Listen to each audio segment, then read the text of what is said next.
Hello good morning smart जिकेको आजको यो क्लासमा पनि तपाईहरु सबैजनालाई स्वागत छ। गुड मर्निङ भन्नुभएको छ सबैजनालाई गुड मर्निङ। आज 2079 वैशाख महिनाको 24 गते शनिबार। आजको यो शनिबारको क्लासमा म तपाईहरुलाई तपाईको सिलेबसमा भए अनुसारले पाठ्यक्रममा भए अनुसारले आजको टपिक चाहिँ नेपालको संविधान भन्ने टपिकमा म फर्स्ट पेपरबाट सोधिदा कस्तो खालको प्रश्नहरु सोधिन्छ ती विषयसँग सम्बन्धित टपिकहरुको बारेमा चाहिँ क्रमशः तपाईहरुले बताउने छु। शुभ बिहानी गुड मर्निङ भन्नुभएको छ। पुनः तपाईहरु सबैजनालाई गुड मर्निङ भन्दै आजको क्लासलाई म सुरु गर्छु।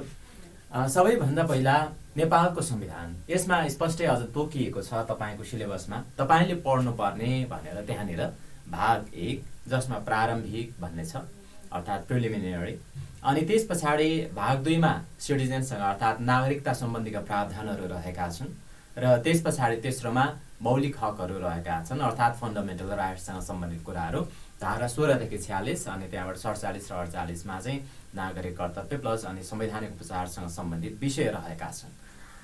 त्यसपछाडी तपाईले संविधानका अनुसूचीहरू पढ्नुहोस् भनेको छ भन्नाले अन्य त खासै छैन। अनुसूची 5, 6, 7, 8 र 9 मा चाहिँ संघको अधिकार क्षेत्र, त्यस्तै गरेर प्रदेशको अधिकार क्षेत्र, संघ र प्रदेशको साझा अधिकार क्षेत्र, संघ प्रदेश र स्थानीय तहको अधिकार क्षेत्र, यी कुराहरू चाहिँ यी अनुसूचीहरूमा रहेका छन् जसमा चाहिँ तपाईले कुन अधिकार कुन क्षेत्रभित्र पर्दछ, संघको अधिकारहरू के हुन्, प्रदेशका अधिकारहरू के हुन्, स्थानीय तहका अधिकारहरू के हुन्, यी निकायहरूको साझा अधिकारको सूचीहरू के छन् भन्ने कुराहरू चाहिँ तपाईले त्यस अन्तर्गत पढ्नुपर्ने भएको हुनाले तपाईले यी अनुसूचीहरू पढ्नको लागि भनेर सिलेबसमा उल्लेख गरिएको छ। र त्यसका साथसाथै भाग 5 मा राज्यको शक्ति र त्यस्तै गरेर राज्य शक्तिको बाँडफाँडसँग सम्बन्धित कुराहरू रहेका छन्। ती कुरासँग सम्बन्धित रहेका छन् यी अनुसूचीहरू। सो सन्दर्भमा यहाँ चाहिँ भाग 1 र 2 अनि त्यस्तै गरेर 3 आजको यो क्लासमा चाहिँ यति कुरालाई कभर गर्छु म। हुन त तपाईले वस्तुगत अर्थात अब्जेक्टिभ रूपमा पढ्नुपर्छ, त्यही भएको हुनाले यहाँनिर संविधान भनेको के हो भन्ने कुरा लेखिराख्नु जरुर छैन। तर यो चाहिँ बताऊं संविधान एउटा के हो भने यो राज्य सञ्चालनको आधार हो। यसलाई सरकारको बडापत्र अर्थात सिटिजन चार्टर पनि भन्ने गरिन्छ र त्यस्तै गरेर सिटिजन चार्टर भने सरकारको चार्टर अर्थात सरकारको बडापत्र पनि भन्ने गरिन्छ। यसले शासक अर्थात सरकार र त्यस्तै गरेर शासित अर्थात जनता बीचमा चाहिँ पावर ब्यालेन्स शक्ति सन्तुलनको कार्य गर्दछ। यो देशको शासन व्यवस्थाको खाका कोर्ने राजनीतिक र कानुनी दस्तावेज हो पनि भनिन्छ। भन्नाले यो एउटा पोलिटिकल डकुमेन्ट हो संविधान र त्यस्तै गरेर यो लिगल डकुमेन्ट हो। पोलिटिकल डकुमेन्ट किन हो भने संविधान राजनीतिलाई निर्माण गर्दछ र यसले राजनीतिलाई दिशानिर्देश गर्दछ र यो लिगल डकुमेन्ट हो किनभनेदेखि यसले सबै कानुनको रूपमा चाहिँ आफूले मूल स्रोतको रूपमा अर्थात आफूलाई शीर्ष स्थानमा राखेको हुन्छ र संविधानले राज्य शक्तिको प्रयोग गर्ने विधि र प्रक्रिया निर्धारण गर्दछ। खास गरेर संविधान भन्नाले के बुझिन्छ भन्ने कुरा फेरि तपाईले भन्नुहोला सर परीक्षामा सोधिने किसिमले पढौं भनिहाल्नुहुन्छ मलाई थाहा छ, त्यही अनुसारले हामी जाउँला। संविधान भनेको के हो भन्ने कुरा मैले थोरै पृष्ठभूमिमा तपाईले सुरुमा बताएँ। अब त्यसपछाडी अहिलेको जुन नेपालको वर्तमान संविधान छ यसको बारेमा पनि थोरै बताऊं र त्यसपछाडी यो संविधान निर्माण सोझै विषयवस्तु सुरु गर्नुभन्दा पनि यो संविधान निर्माणका आधारहरूबाट चाहिँ हामी हेर्नेछौँ। नेपालको अहिलेको जुन संविधान छ यो संविधान खास गरी कन्फ्लिक्ट म्यानेजमेन्ट अर्थात द्वन्द्व व्यवस्थापन अनि त्यहाँबाट दिगो शान्ति र त्यस्तै गरेर इकोनोमिक प्रोस्पेरिटी अर्थात आर्थिक समृद्धिका लागि एउटा महत्त्वपूर्ण दस्तावेजको रूपमा रहेको देखिन्छ।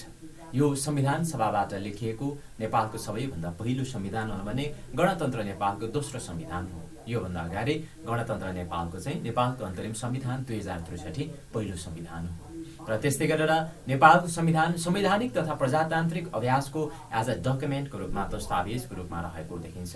यो संविधानले लोकतान्त्रिक मूल्य र मान्यतालाई आत्मसात गरेको छ र यो प्रसङ्ग सँगसँगै अब यो संविधान निर्माणका आधारहरूलाई हेर्दा म सबैभन्दा पहिला यसरी सुरु गर्छु।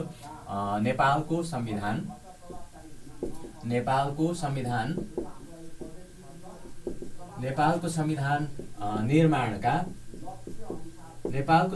निर्माणका आधारहरू भनौं। यहाँनिर तपाईले यसरी सोधिनु हैन कि यो संविधान निर्माणमा चाहिँ के कस्तो प्रमुख घटनाहरू अर्थात् यो संविधान निर्माणसँग के कस्तो घटनाहरू अन्तर सम्बन्धित रहेको छ भनेर चाहिँ उल्लेख गरेको प्रसङ्गमा मैले यो बताएँ।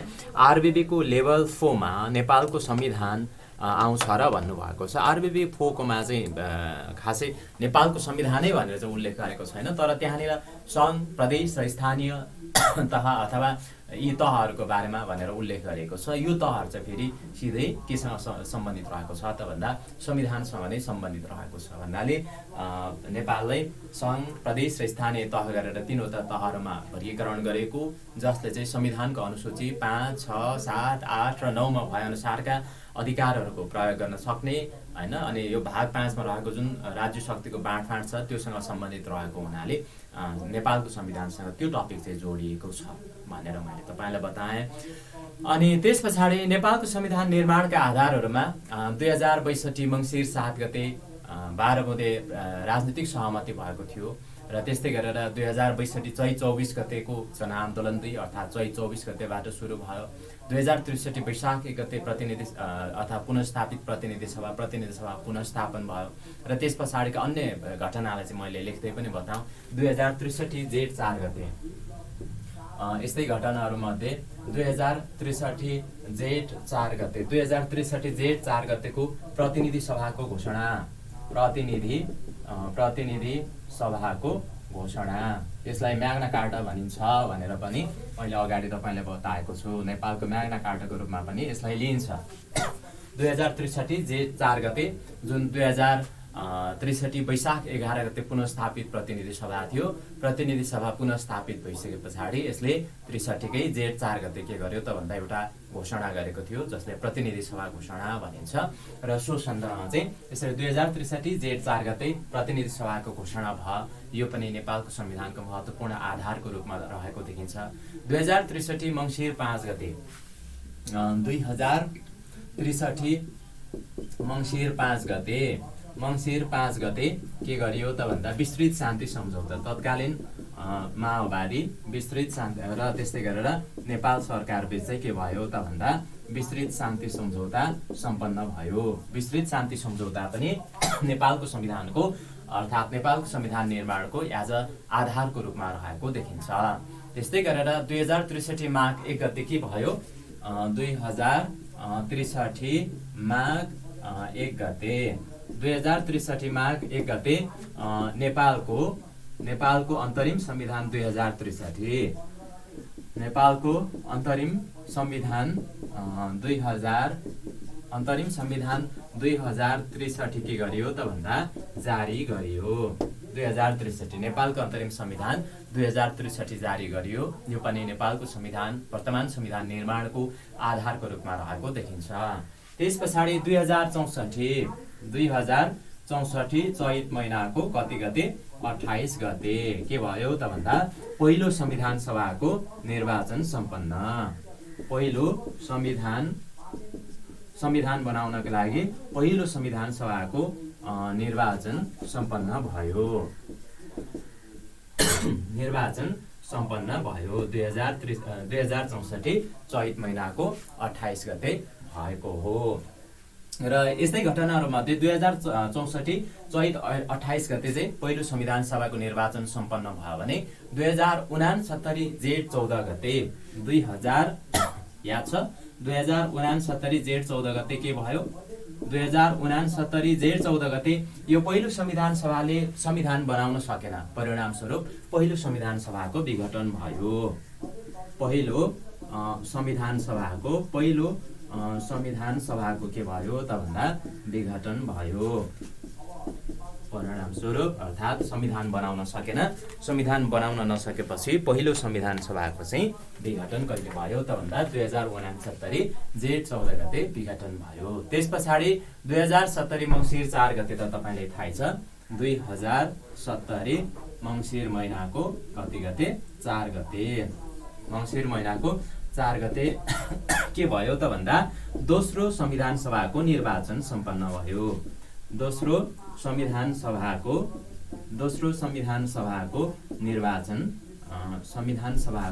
निर्वाचन सम्पन्न भयो। अर्थात् निर्वाचन भन्ने मैले यहाँ चाहिँ 2070 मङ्सिर महिनाको 4 गते दोस्रो संविधान सभाको निर्वाचन भयो र त्यस पछाडि 2072 जेठ 25 गते चाहिँ संविधानको अन्तर्वस्तुमा सहमति गर्दै प्रमुख 4 राजनीतिक दलहरू बीचमा चाहिँ के भएको थियो त भन्दा 16 बुँदे सहमति भएको थियो। खासै यो बुँदाहरूको यहाँ त्यति उल्लेख नगरौँ, परीक्षामा सोधिन सक्ने सम्भावना पनि त्यति नरहला। र त्यस पछाडि 2072 असार 14 गते संविधान सभाको प्रारम्भिक मस्यौदा तयार भयो। कहिले संविधानको प्रारम्भिक मस्यौदा तयार कहिले भएको थियो नेपालको अहिलेको संविधानको भन्दा 2072 असार 14 गते 2072 असार 14 गते संविधानको के गरियो त भन्दा संविधानको प्रारम्भिक मस्यौदा तयार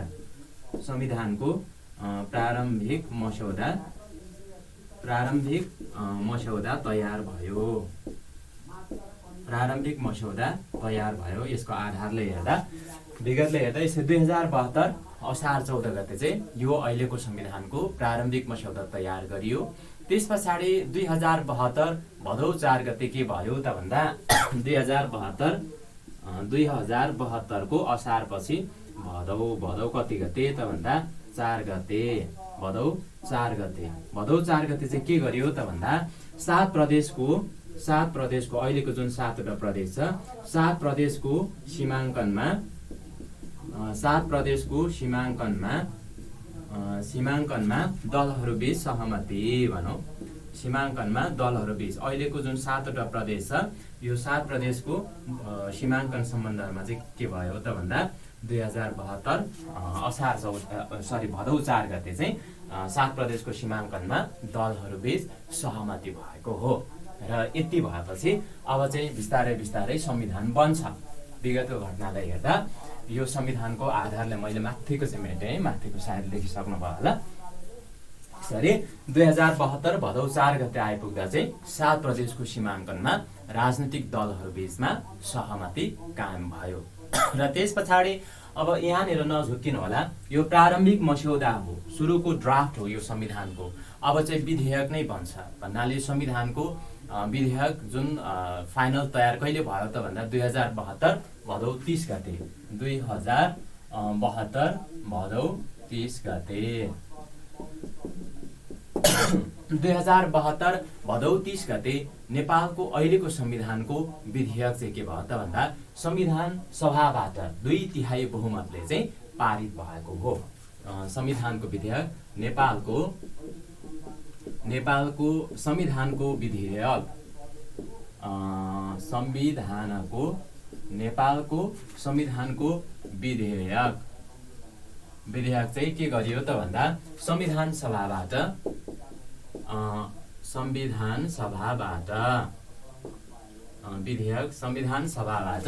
2/3 बहुमतले चाहिँ अनुमोदन भयो अथवा पारित भयो। 2/3 बहुमतले पारित भयो। नेपालको अहिलेको संविधान 2072 भदौ 30 गते चाहिँ के भयो त भन्दा 2/3 बहुमतले संविधान सभाबाट पारित भयो। यो सन्दर्भमा अर्थात् यसरी 2/3 बहुमतबाट पारित भन्नाले 507 जना चाहिँ पक्षमा, मैले यहाँनिर पक्षमा भने यो संविधानको विधेयकको पक्षमा चाहिँ कति जनाले मतदान गरेका थिए त भन्दा 507 जनाले मतदान चाहिँ यो संविधानको पक्षमा यो संविधानलाई अनुमोदन गरेको थियो, अर्थात् पक्षमा चाहिँ मतदान गरेको थियो। र विपक्षमा पनि मतदान भएको थियो। यो संविधानको अहिलेको संविधानको विपक्षमा मतदान चाहिँ कति जनाले गरे त भन्दा मतदान 25 जनाले चाहिँ विपक्षमा मतदान गरेका थिए। र त्यस्तै गरेर प्रक्रिया बाहिर अर्थात् अनुपस्थित, मैले यहाँ प्रक्रिया बाहिर लेखेँ, प्रक्रिया बाहिर चाहिँ कति जना सभासदहरू रहेका थिए त भन्दा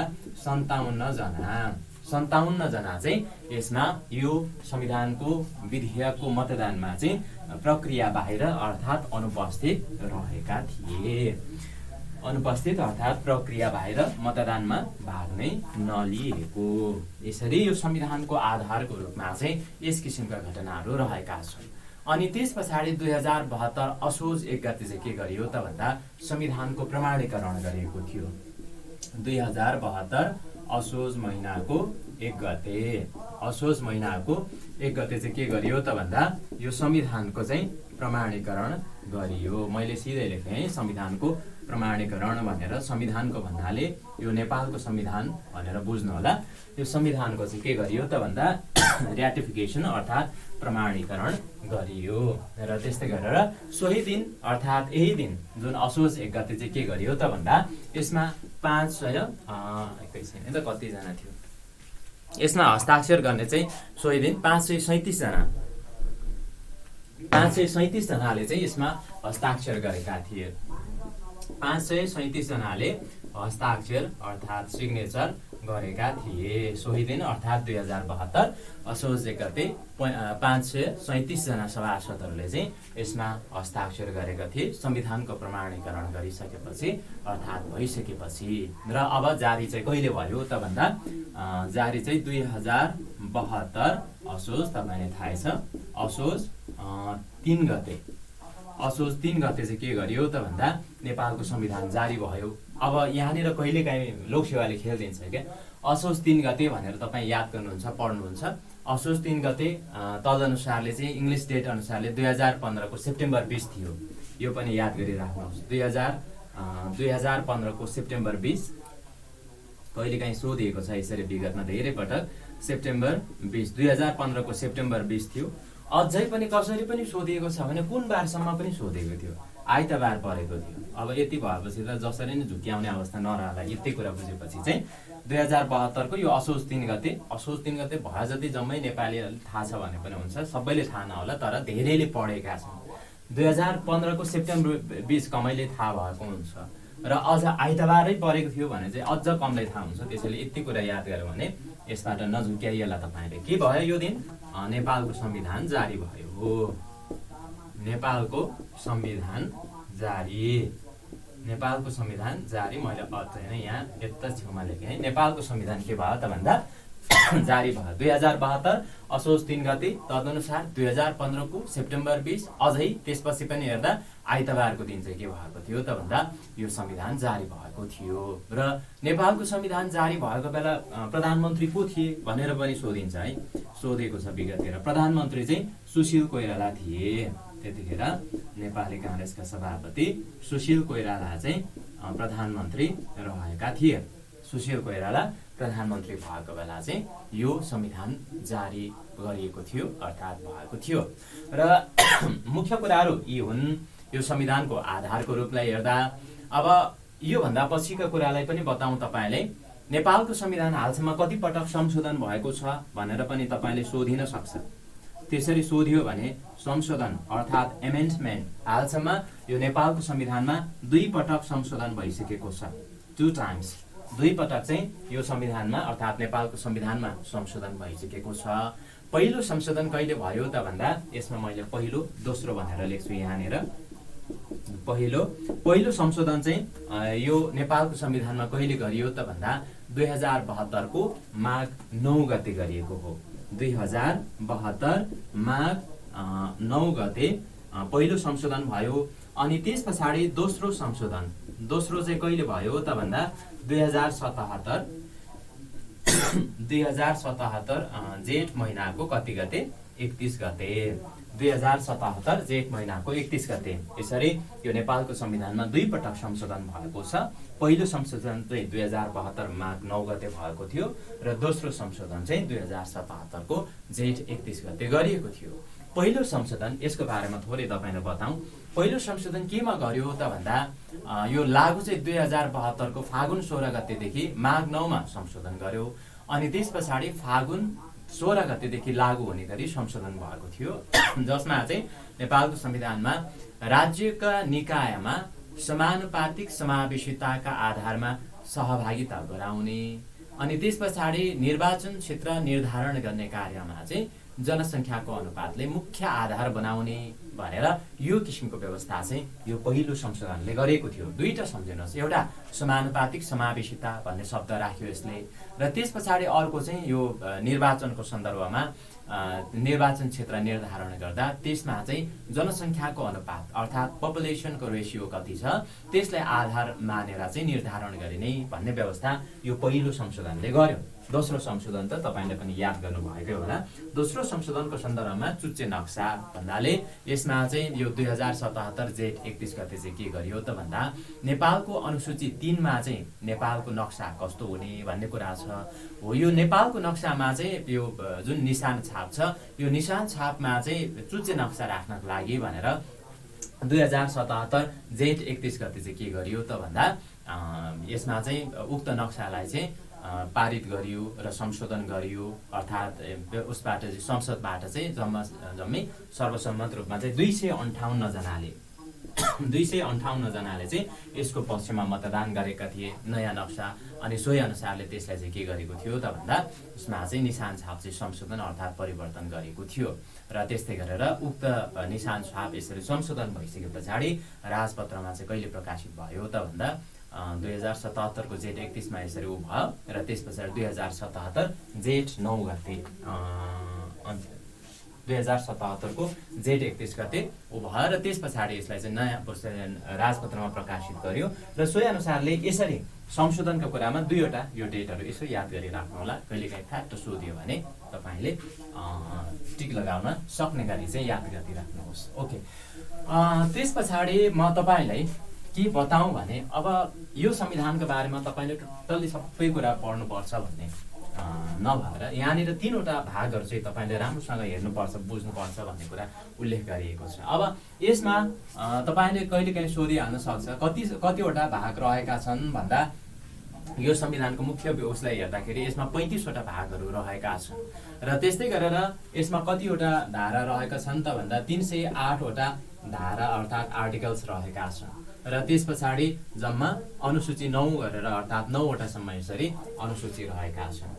1 2 3 4 सम्म भन्ने खासै हो छैन। त्यसमा राष्ट्रिय गान राष्ट्रिय झण्डा हैन अनुसूची उसमा चाहिँ 3 मा रहेको जुन निशान छाप यी कुराहरूको व्यवस्था छ भनेदेखि अनि उसमा चाहिँ अनुसूची 5 बाट चाहिँ सङ्घको अधिकार 6 मा प्रदेशको अधिकार अनि त्यस पछाडि 7 मा सङ्घ र प्रदेशको साझा अधिकार अनि त्यस पछाडि त्योभन्दा उसमा अर्कोमा चाहिँ स्थानीय तहको अधिकार र त्यस पछाडि 9 मा चाहिँ के छ त भन्दा सङ्घ प्रदेश र स्थानीय तहको अधिकार गरेर यसरी चाहिँ यसमा छुट्याएको छ। यो 35वटा भागहरू मध्ये तपाईँले भाग 1 2 3 मात्रै पढ्नुहोस् भनेको छ। अब सबै भाग पढ्नुहोस् भनेको भएको भएदेखि तपाईँले त्यही भागबाट पनि परीक्षामा सोधिने सम्भावना रहन्थ्यो र फेरि नसोधिएला चाहिँ भन्न सकिँदैन। लोकसेवाको सिलेबसमा जे छ त्यही सिलेबसभित्रकै कुरा मात्र सोध्छ भन्ने छैन। कहिलेकाहीँ संविधानसँग सम्बन्धित समग्र कुरा पनि तपाईँले सोधिन सक्छ भन्नाले तपाईँले थाहै होला या पढ्नु भएको होला संविधानका यी 35वटा भागहरू चाहिँ तपाईँले याद हुनुपर्छ।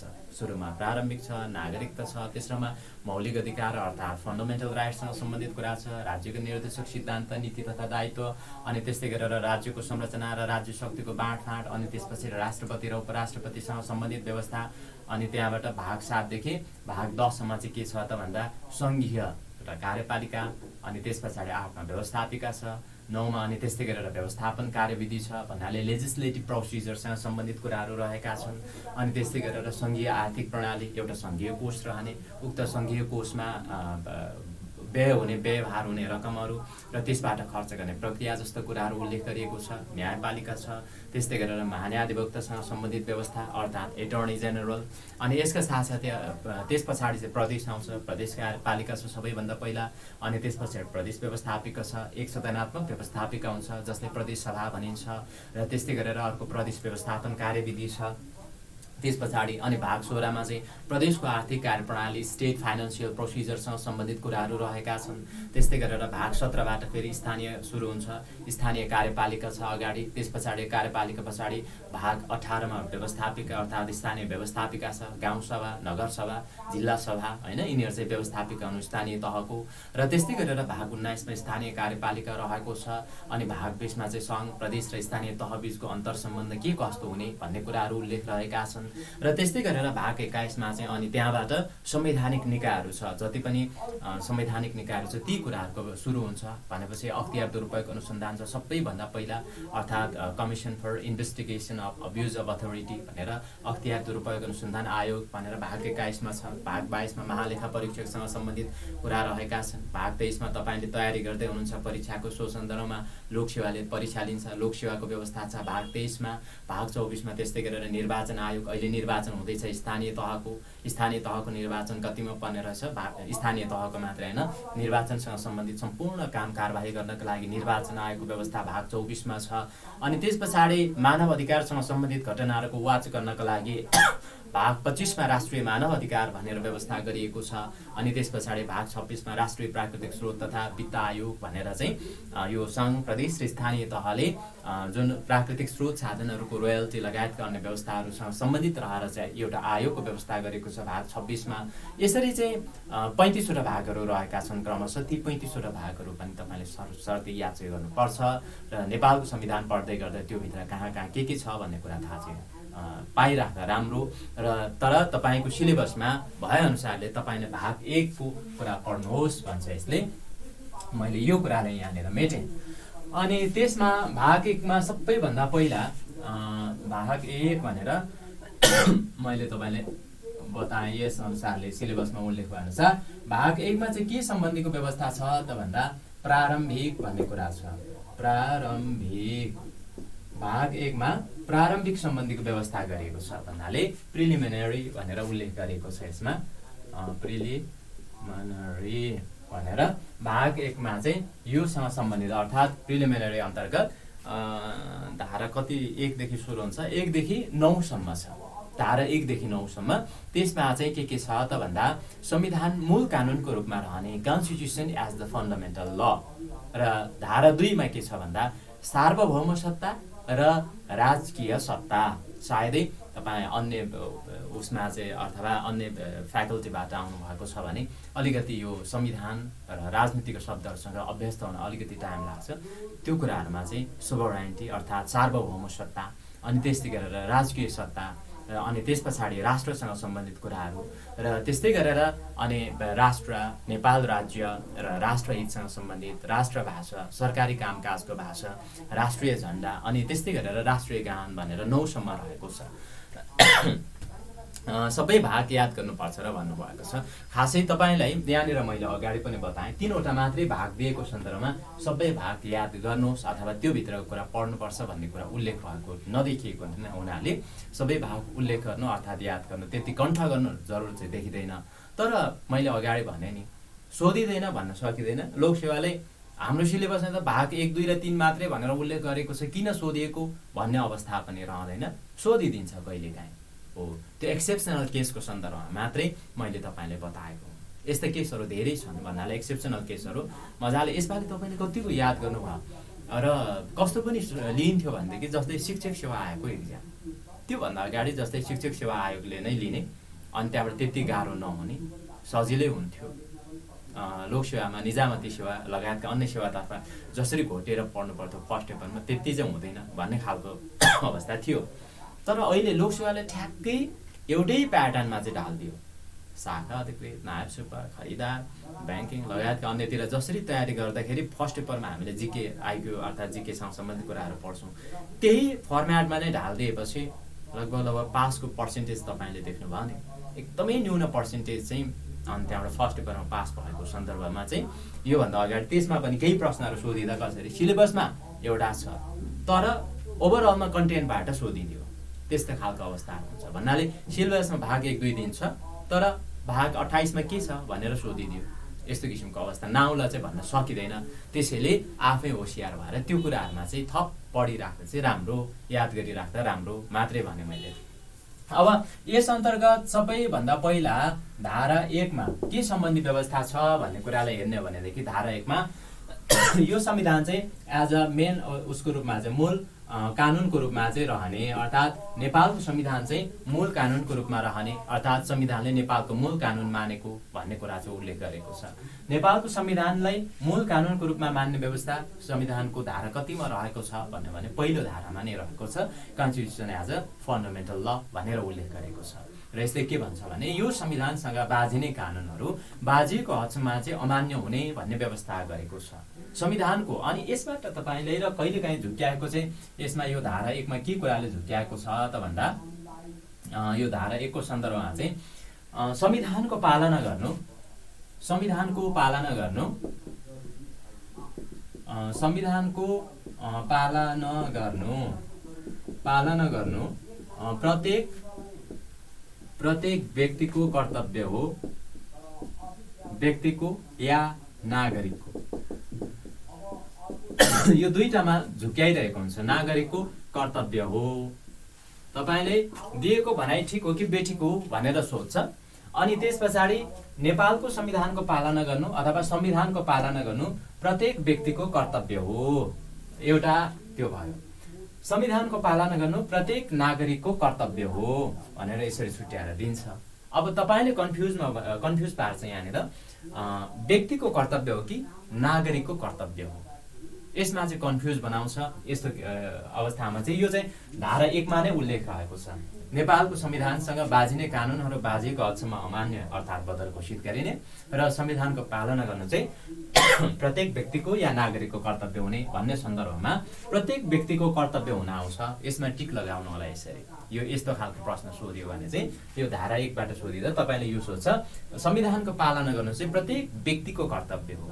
व्यक्तिभित्र चाहिँ के पर्दछ त भन्दा जस्तै नेपालभित्र जे जति अहिले जनसङ्ख्या अर्थात् जति मानिसहरू रहेका छन् नि अहिले नेपालभित्र रहेका सबै मानिसहरूको संख्या चाहिँ व्यक्ति हो। तर नागरिक चाहिँ नेपालको संविधान अनुसारले अर्थात् नागरिकता सम्बन्धीको व्यवस्था अनुसार जो नागरिकता प्राप्त गर्ने योग्य रहेका छन् ती नागरिक हुन्। अब के हुन्छ भनेदेखि यो संविधानको पालना गर्ने सन्दर्भमा जस्तै यतिखेर विदेश अर्थात् नेपाल भ्रमणमा आएका पर्यटकहरू रहेका छन्। पर्यटकहरू पनि सबै अर्थात् पर्यटक र भन्नाले नागरिकहरू सबै व्यक्तिमा पर्दछ, तर व्यक्ति नागरिक होइन।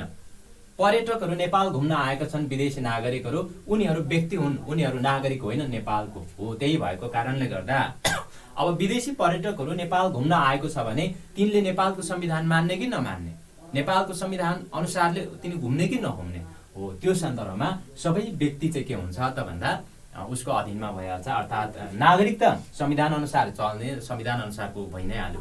संविधानमा उल्लेख भएका अधिकारहरू प्राप्त हुन्छ, तर व्यक्तिले ती अधिकारहरू सबै प्राप्त गर्दैनन्। तर व्यक्तिले नेपालको संविधानले निर्दिष्ट गरेको नेपालको कानुन मान्नुपर्छ, त्यो भएको हुनाले यसमा टिक लगाउनु होला। एउटा कुरा त्यो। अनि त्यस पछाडि धारा 2 मा म अर्को धारामा गएँ।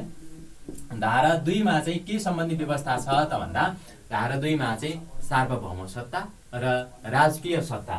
सार्वभौम सत्ता सजिलो कुरा हो, कहिलेकाहीँ सोधियो भनेदेखि सार्वभौम सत्ता र राजकीय सत्ता र राजकीय सत्ता पहिला चाहिँ सोधिन्थ्यो, अहिले त्यति यो सामान्य कुरा भएको हुनाले नेपालको संविधान अनुसारले सार्वभौम सत्ता या राजकीय सत्ता देहायको मध्ये डटमा निहित रहेको छ। पहिला चाहिँ राजामा अनि त्यस पछाडि जनतामा भन्ने पहिलाको क्वेसनहरू हेर्दा त्यस्तो प्रश्नहरू पनि सोधिने रहेछ। अहिलेको समयमा त्यस्तो प्रश्न सोधिँदैन। यसरी धारा 2 मा चाहिँ सार्वभौम सत्ता र राजकीय सत्ता चाहिँ नेपाली जनतामा निहित रहने भन्ने कुरा उल्लेख रहेको छ। नेपाली जनतामा निहित रहने भन्ने कुरा चाहिँ यो धारामा अर्थात् यो सम्बन्धी बरु कसरी सोध्न सक्छ भने सार्वभौम सत्ता र राजकीय सत्ता नेपाली जनतामा निहित रहने भन्ने व्यवस्था देहायको मध्ये धारा कतिमा रहेको छ, यसरी चाहिँ नसोधिएला भन्न सकिँदैन है। फेरि तपाईले सार्वभौम सत्ता र राजकीय सत्ता नेपाली जनतामा निहित रहनेछ भन्ने व्यवस्था देहायको मध्ये धारा कतिमा रहेको छ भन्यो भने चाहिँ यो नेपालको संविधानको धारा 2 मा रहेको छ। यस्तो कुराहरुमा चाहिँ सोध्यो भने यसरी टिक लगाउनु होला। र त्यस पछाडि धारा 3 मा अर्को धारामा हेरौं। धारा 3 मा के सम्बन्धी व्यवस्था छ त भन्दा राष्ट्र भनेको के हो भनेर यसले परिभाषित गरेको छ। नेसन व्हाट इज नेसन्स भनेर राष्ट्र सम्बन्धीको परिभाषा चाहिँ यसले उल्लेख गरेको छ। यो खासै नसोधिएला, सोधियो भने राष्ट्र सम्बन्धी परिभाषा अर्थात् राष्ट्र सम्बन्धीको व्यवस्था नेपालको संविधानको धारा कतिमा रहेको छ भन्ला त्यस्तो अवस्थामा धारा 3 मा रहेको छ।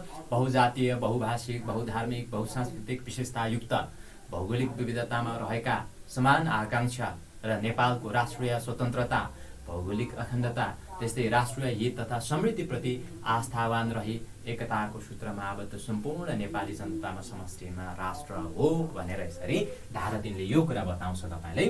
राष्ट्र धारा 3 मा नेसनसँग सम्बन्धित कुरा रहेको छ। अनि त्यस पछाडि अर्को धारा 4 मा धारा 4 मा के सम्बन्धी व्यवस्था छ त भन्दा राज्य भनेर स्टेट भनेर उल्लेख गरिएको छ। स्टेट अर्थात् राज्यसँग सम्बन्धित विषय। नेपालको संविधानको धारा कतिमा राज्य सम्बन्धी उल्लेख गरेको छ अर्थात् नेपाल राज्य भनेर उल्लेख गरिएको छ भनेर यहाँ मैले राज्य मात्रै लेखेँ, नेपाल राज्य भनेको छ है। यसमा चाहिँ संविधानमा चाहिँ नेपाल राज्य भनेको छ, नेपाल स्टेट भनेर, नेपाल स्टेट। अब त्यो फरक त छुट्याइ राख्नु तपाईले सोधिँदैन पर्दैन, तर राष्ट्र र राज्य सुन्दा बुझ्दा उस्तै हो जस्तो लाग्छ। अलिकति तात्विक भिन्नता चाहिँ म तपाईले बुझ्ने गरी के भनौँ भने राज्यको निश्चित सिमाना हुन्छ, निश्चित जनसङ्ख्या हुन्छ, निश्चित भूगोल हुन्छ, एउटा सरकार हुन्छ राज्यको है। यसरी बुझ्नुहोस्, राज्यको के हुन्छ अरे भन्दा यसको सिमाना हुन्छ, यसको जनसङ्ख्या हुन्छ हैन, यसको टेरिटरी अर्थात् यसको भूभाग हुन्छ, अनि त्यस्तै गरेर यसमा रहने पपुलेसन भइहाल्यो, र अर्को भनेको चाहिँ राज्यमा सरकार हुन्छ। तर राष्ट्र भनेको चाहिँ के हो भने एउटा भावना हो क्या। अमेरिकामा बसिरहेको नेपालीले यतिखेर ऊ बस्दा बस्दै बसेको ठाउँमा राष्ट्रिय गान बज्यो भनेदेखि ओहो मेरो देश भनेर उसको आङ सिरिङ्ग हुन्छ। That is called nationality. त्यो चाहिँ राष्ट्रियता हो, त्यो चाहिँ राष्ट्र हो। राष्ट्र भनेको एउटा भावना हो। जस्तै यतिखेर कोरियामा काम गर्दै गरेका साथीहरूले कोरियन गीत बजाइरह्यो भनेदेखि त्यति मजा नहोला, तर नेपाली गीत बजोस्, म आफ्नै देशमा छु, म आफ्नै घरमा छु भन्ने फिल हुन्छ। That's feeling. त्यो फिलिङ चाहिँ के हो त भन्दा राष्ट्र हो। त्यसरी बुझ्नुहोस् राष्ट्र र राज्यमा। र नेपाल राज्य भनेर चाहिँ यसरी धारा 4 मा उल्लेख गरिएको छ। यसमा चाहिँ नेपालको यो संविधानको धारा 4 ले चाहिँ नेपाल स्वतन्त्र अनि अविभाज्य, सार्वभौम सत्ता सम्पन्न र प्लस निरपेक्ष, धर्मनिरपेक्ष भनेर पनि यहाँनिर उल्लेख गरिएको छ।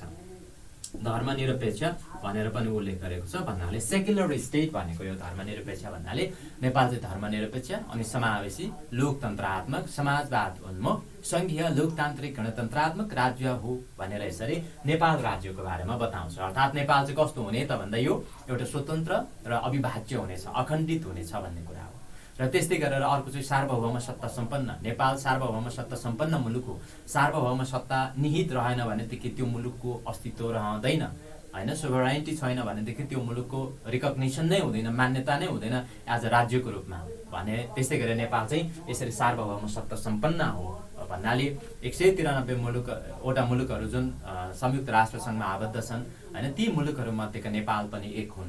एउटा सार्वभौम सत्ता सम्पन्न, अन्य मुलुकहरूले मान्यता दिएको, रिकग्नाइज भएको मुलुक। अनि त्यस्तै गरेर धर्मनिरपेक्ष र यसका साथसाथै समावेशी, इन्क्लुसिभ र लोकतन्त्रात्मक अर्थात् डेमोक्रेटिक, समाजवाद उन्मुख, संघीय, लोकतान्त्रिक, गणतन्त्रात्मक हो भनेर यसको बारेमा उल्लेख गरिएको छ। र धर्मनिरपेक्षताको बारेमा अर्थात् सेक्युलरिजमको बारेमा तपाईले सोधियो भने नेपालको संविधानको धारा कतिमा चाहिँ यो सम्बन्धी परिभाषा अर्थात् यो सम्बन्धी व्याख्या गरिएको छ भन्यो भनेदेखि धारा 4 मा, नेपालको संविधानको धारा 4 मा धर्मनिरपेक्षता सम्बन्धी उल्लेख गरेको छ। यसले के भनेर परिभाषित गर्छ अर्थात् के भनेर व्याख्या गर्छ भने सेक्युलरिजम भन्नाले चाहिँ सनातनदेखि चलिआएको धर्म संस्कृतिको संरक्षण लगायत धार्मिक सांस्कृतिक स्वतन्त्रता सम्झनु पर्दछ भनेर चाहिँ यसरी व्याख्या गरिएको छ। नेपालको राष्ट्र र राष्ट्रियता ठिकै छ कि राष्ट्र र राष्ट्रियताको बारेमा भन्नाले राष्ट्र र राष्ट्रियता यो चाहिँ खासै केही फरक छैन भन्नाले राष्ट्र भनेको चाहिँ नाउन भयो भनेदेखि राष्ट्रियता भनेको चाहिँ एज ए एड्जेक्टिभको रूपमा रहेको छ। भन्नाले राष्ट्रियता, राष्ट्र भन्नाले जुन फिलिङ अर्थात् एउटा अनुभूतिका कुरा भयो, आफ्नो देशप्रतिको आस्थाको कुरा भयो भने राष्ट्रियता भन्नाले हामी जस्तै नेप्लिज अनि इन्डियन, त्यस्तै गरेर पोर्चुगिज अनि त्यस्तै गरेर अमेरिकन, द्याट्स नेसनालिटी। आफ्नो देशप्रति जोडिएर चिनिने त्यो चाहिँ नेसनालिटी हो अर्थात् राष्ट्रियता हो। राष्ट्र र राष्ट्रियताको सन्दर्भमा। ओके, मैले तपाईँलाई धर्मनिरपेक्षताको बारेमा भन्दै थिएँ। धर्मनिरपेक्षता सम्बन्धी व्याख्या अथवा धर्मनिरपेक्षता सम्बन्धी स्पष्ट रूपमा नेपालको संविधानको धारा 4 मा चाहिँ उल्लेख गरिएको छ। यति कुरा चाहिँ योसँग सम्बन्धित धारा 4 मा हेरौँ। अनि त्यस पछाडि अर्को धारा 5 मा चाहिँ धारा 5 मा के सम्बन्धी व्यवस्था रहेको छ त भन्दा राष्ट्रिय हित भनेर उल्लेख गरिएको छ। राष्ट्रिय हित सम्बन्धी नेपालको संविधानको धारा कतिमा उल्लेख गरिएको छ भन्यो भने चाहिँ यसमा चाहिँ संविधानको धारा 5 मा चाहिँ उल्लेख गरेको छ। नेसनल इन्ट्रेस्ट भनिन्छ। नेसनल इन्ट्रेस्ट अर्थात् यो भनेको चाहिँ राष्ट्रिय हित। राष्ट्रिय हित भन्नाले नेपालको स्वतन्त्रता अनि सार्वभौम सत्ता, भौगोलिक अखण्डता, राष्ट्रियता, त्यस्तै गरेर स्वाधीनता, यसका साथसाथै स्वाभिमान, नेपालीको हक हितको रक्षा, सिमानाको सुरक्षा, हैन, आर्थिक समुन्नति र समृद्धिको खास गरेर अर्थात् समृद्धि नेपालको राष्ट्रिय हितका आधारभूत विषय हुने भनेर राष्ट्रिय हितको सन्दर्भमा चाहिँ यी कुराहरूले चाहिँ केन्द्रबिन्दुमा या प्राथमिकतामा राखिने भन्ने कुरा चाहिँ यसरी यो संविधानले उल्लेख गरेको छ। र राष्ट्रिय हित प्रतिकूल भन्नाले यो मैले अगाडि जुन जुन कुराहरू उल्लेख गरेँ ती कुराहरूको चाहिँ प्रतिकूल हुने गरी आचरण र कार्य चाहिँ संघीय कानुन बमोजिम चाहिँ अस्वीकार्य अर्थात् दण्डनीय हुने भन्ने कुरा उल्लेख छ। राष्ट्रिय हितको सन्दर्भमा चाहिँ यसरी धारा 5 मा उल्लेख गरिएको छ।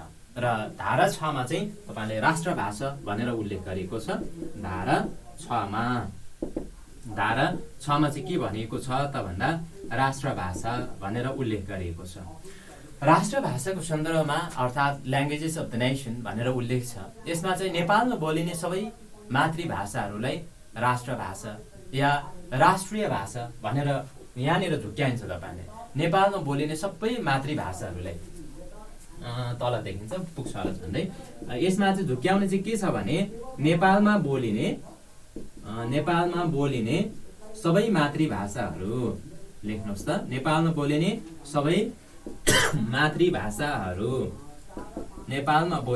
सबै मातृभाषाहरू राष्ट्रभाषा हुन्। राष्ट्रभाषा या स्ल्यास गरेर राष्ट्रिय भाषा भने मैले यहाँनिर राष्ट्रिय भाषा हुन् यसमा झुक्याउँछ। जस्तै दिएको भनाइ ठिक या बेठिक कुन हुन् छुट्याउनुहोस् भनेर तपाईँले सोध्छ र यसरी दुईवटा सेन्टेन्स दियो अर्थात् दुईटा वाक्य दियो र भन्यो नेपालमा बोलिने सबै मातृभाषाहरू एउटामा राष्ट्रभाषा हुन् भन्यो। अर्कोमा चाहिँ नेपालमा बोलिने सबै मातृभाषाहरू चाहिँ राष्ट्रिय भाषा हुन् भनेर भन्यो। यसमा सही कुन हो भनेर तपाईँले सोध्छ। त्यस्तो अवस्थामा नेपालमा बोलिने सबै मातृभाषाहरूलाई चाहिँ के भनिन्छ त भन्दा राष्ट्रभाषा भन्ने कुरा हो। राष्ट्रिय भाषा त कुन हो? जस्तै नेपाली भाषा चाहिँ सरकारी कामकाज र राष्ट्रिय भाषा हुने भन्ने कुरा उल्लेख छ। त्यो भएको हुनाले नेपालमा बोलिने सबै मातृभाषाहरू चाहिँ राष्ट्रभाषा हुन् भनेर यसरी अर्थात् मानेको छ भनेर चाहिँ यो संविधानले उल्लेख गरेको हुनाले यहाँनिर केमा टिक लगाउनु पर्यो? यसरी सही गलत यो मातृभाषा आउनु साथै मातृभाषाको सन्दर्भमा राष्ट्रभाषामा चाहिँ टिक लगाउनु होला र यसमा नझुकिनु होला। यसरी नेपालको संविधानको भाग 1 मा प्रारम्भिक भित्र यस किसिमका कुराहरू रहेका छन्। र अनि धारा 7 मा धारा 6 पछि धारा 7 मा तपाईले कसरी सोधिएला भने यस्तो कुराहरुबाट सोधिदा संविधानबाट सोधिएछ भने चाहिँ सरकारी कामकाजको भाषा भनेर सरकारी कामकाजको भाषा नेपाली भाषा हुने भनेर नेपालको संविधानको धारा कतिमा रहेको छ भनेर सोधियो भने चाहिँ धारा 7 मा सरकारी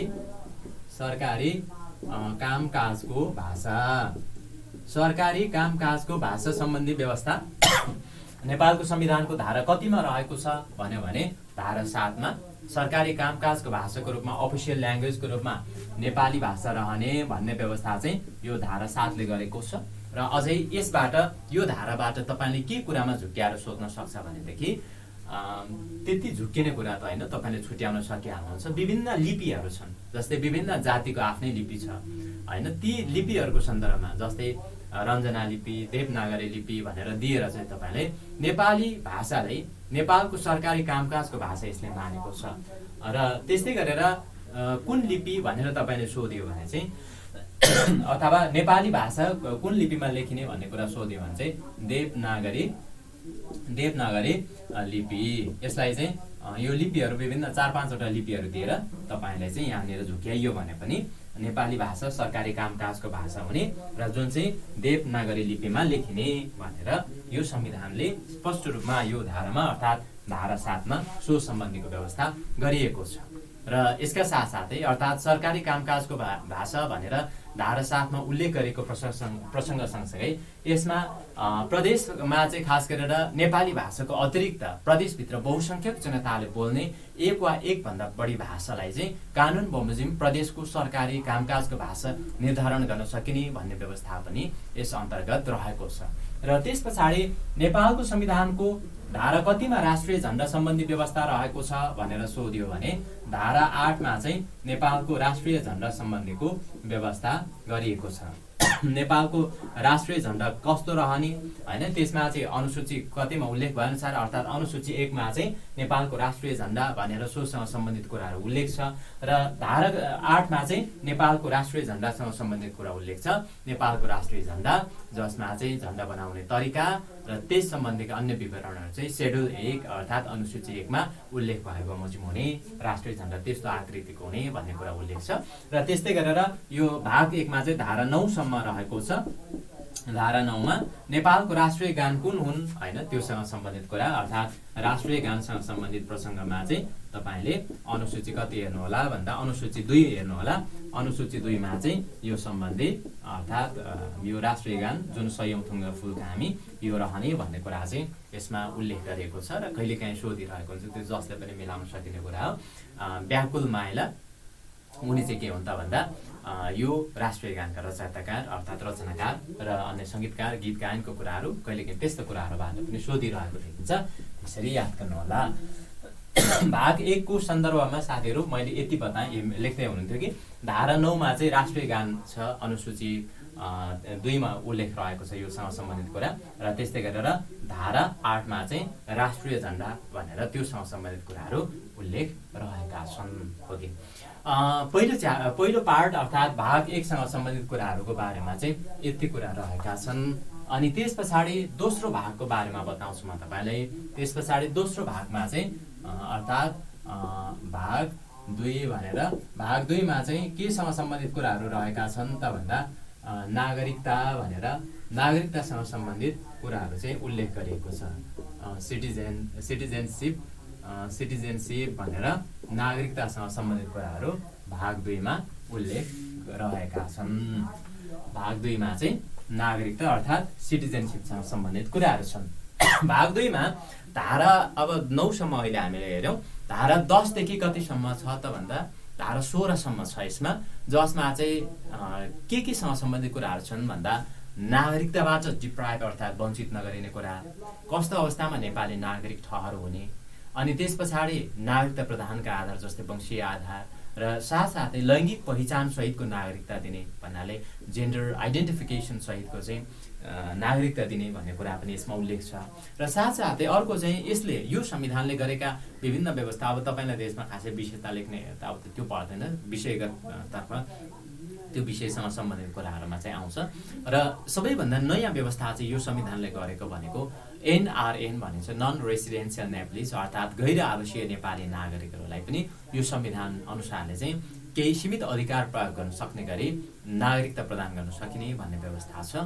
र यसका साथसाथै नेपालको जुन नागरिकता छ नागरिकतासँग सम्बन्धित अन्य व्यवस्थाहरू चाहिँ धारा 16 मा रहेको त्यसरी धारा 10 देखि धारा 16 सम्म चाहिँ नागरिकता सम्बन्धीको व्यवस्थाहरू यसमा उल्लेख रहेको छ।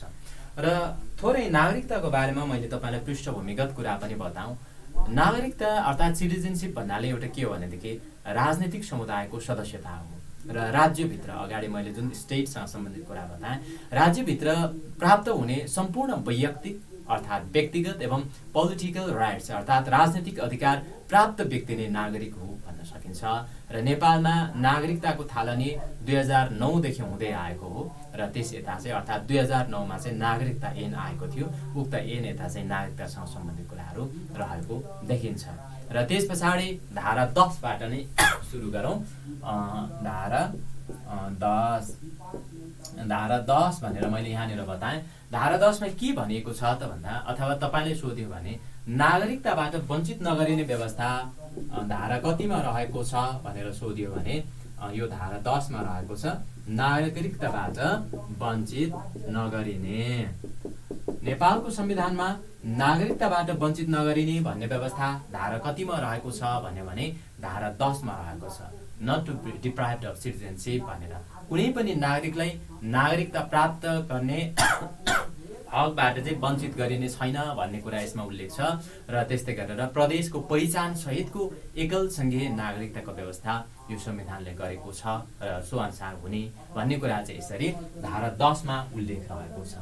अनि त्यस्तै गरेर अर्को धारा 11 मा चाहिँ अथवा तपाईलाई नेपालको नागरिक ठहर्ने सम्बन्धमा नेपालको संविधानको धारा कतिमा उल्लेख गरेको छ भनेर सोध्यो भने नेपालको नागरिक ठहर हुने अथवा संविधानमा चाहिँ ठहर्ने नै भनिएको छ।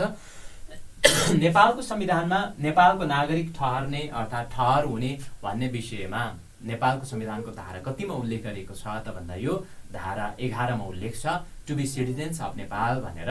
यसमा चाहिँ यो संविधान प्रारम्भ हुँदाको बखत नेपालको नागरिकता प्राप्त गरेका, स्मरण रहोस्, नेपालको संविधान जुन यो संविधान प्रारम्भ हुँदाका बखत नेपालको नागरिकता प्राप्त गरेको र त्यस्तै गरेर यस भाग अर्थात् यो भाग 2 बमोजिमले चाहिँ नागरिकता प्राप्त गर्नका लागि योग्य हुने व्यक्ति यस्ता व्यक्तिहरूले चाहिँ के गर्न सक्ने त भन्दा नागरिकता प्राप्त गर्न सक्ने र त्यस्ता व्यक्तिहरू नै नेपालको नागरिक ठहर हुने भनेर यसरी धारा 11 मा चाहिँ नेपालको नागरिक ठहर हुने भन्ने सम्बन्धमा धेरै कुरा छैन। यी कुराहरू अर्थात् यसरी उल्लेख गरेको छ।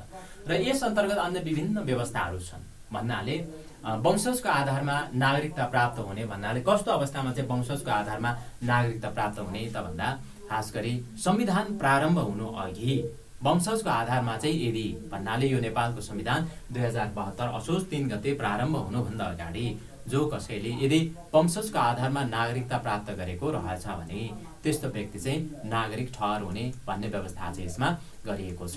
र यो सन्दर्भमा नागरिकता ठहर हुने सन्दर्भ सँगसँगै यसमा केही कुराहरू तपाईले बताउँ। मैले नागरिकता प्रदान गर्दा कसरी कुन आधारहरूमा प्रदान गरिन्छ त भन्दा एउटा वंशजको आधारमा, अनि त्यस पछाडि अर्को चाहिँ जन्मको आधारमा, कुनै पनि व्यक्ति जुन मुलुकमा जन्मिएको छ सो मुलुकमा जन्मको आधारमा प्रदान गरिन्छ।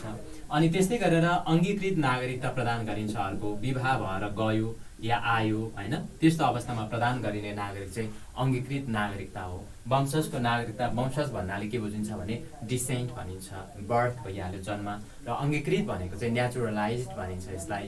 र त्यस्तै गरेर अर्को चाहिँ नागरिकता सम्मानार्थ नागरिकता प्रदान गरिन्छ। कसैले एकदमै राम्रो काम गर्यो हैन एकदमै राम्रो काम गरेको अवस्थामा त्यस्तो व्यक्तिलाई चाहिँ सम्बन्धित मुलुकले प्रदान गरिने नागरिकता हो सम्मानार्थ नागरिकता, अनरेरी सिटिजनशिप भनिन्छ यसलाई। र अनि त्यस पछाडि अर्को चाहिँ क्षेत्र गाभिदा यो चाहिँ तपाईले अलि नबुझ्नु होला। क्षेत्र गाभिदा भन्ने चाहिँ सम्मानार्थ नागरिकता जस्तै नेपालको सन्दर्भमा चाहिँ कसले प्रदान गरेको थियो त भन्दा सर एडमन्ड हिलारीलाई माउन्ट एभरेस्ट आरोहण गरेको प्रसङ्गमा हैन 29 मे 1953 मा याद रहोस्, तपाईलाई थाहा होला, नेपालको भूगोल पढ्नु भएकै होला। सम्मानार्थ उसमा माउन्ट एभरेस्टको आरोहण सबैभन्दा पहिला 29 मे 1953 मा सर एडमन्ड हिलारीले गरेका, तेन्जिङ नोर्गेले गरेका हैन यी कुराहरू। र त्यस पछाडि अर्को यहाँनिर मैले के बताउँ भने क्षेत्र गाभिदा भन्नाले बाँके बर्दिया कैलाली र कञ्चनपुर चाहिँ नयाँ मुलुकको रूपमा चाहिँ नेपालले प्राप्त गरेको थियो अङ्ग्रेजहरूलाई चाहिँ सघाए बापत हैन।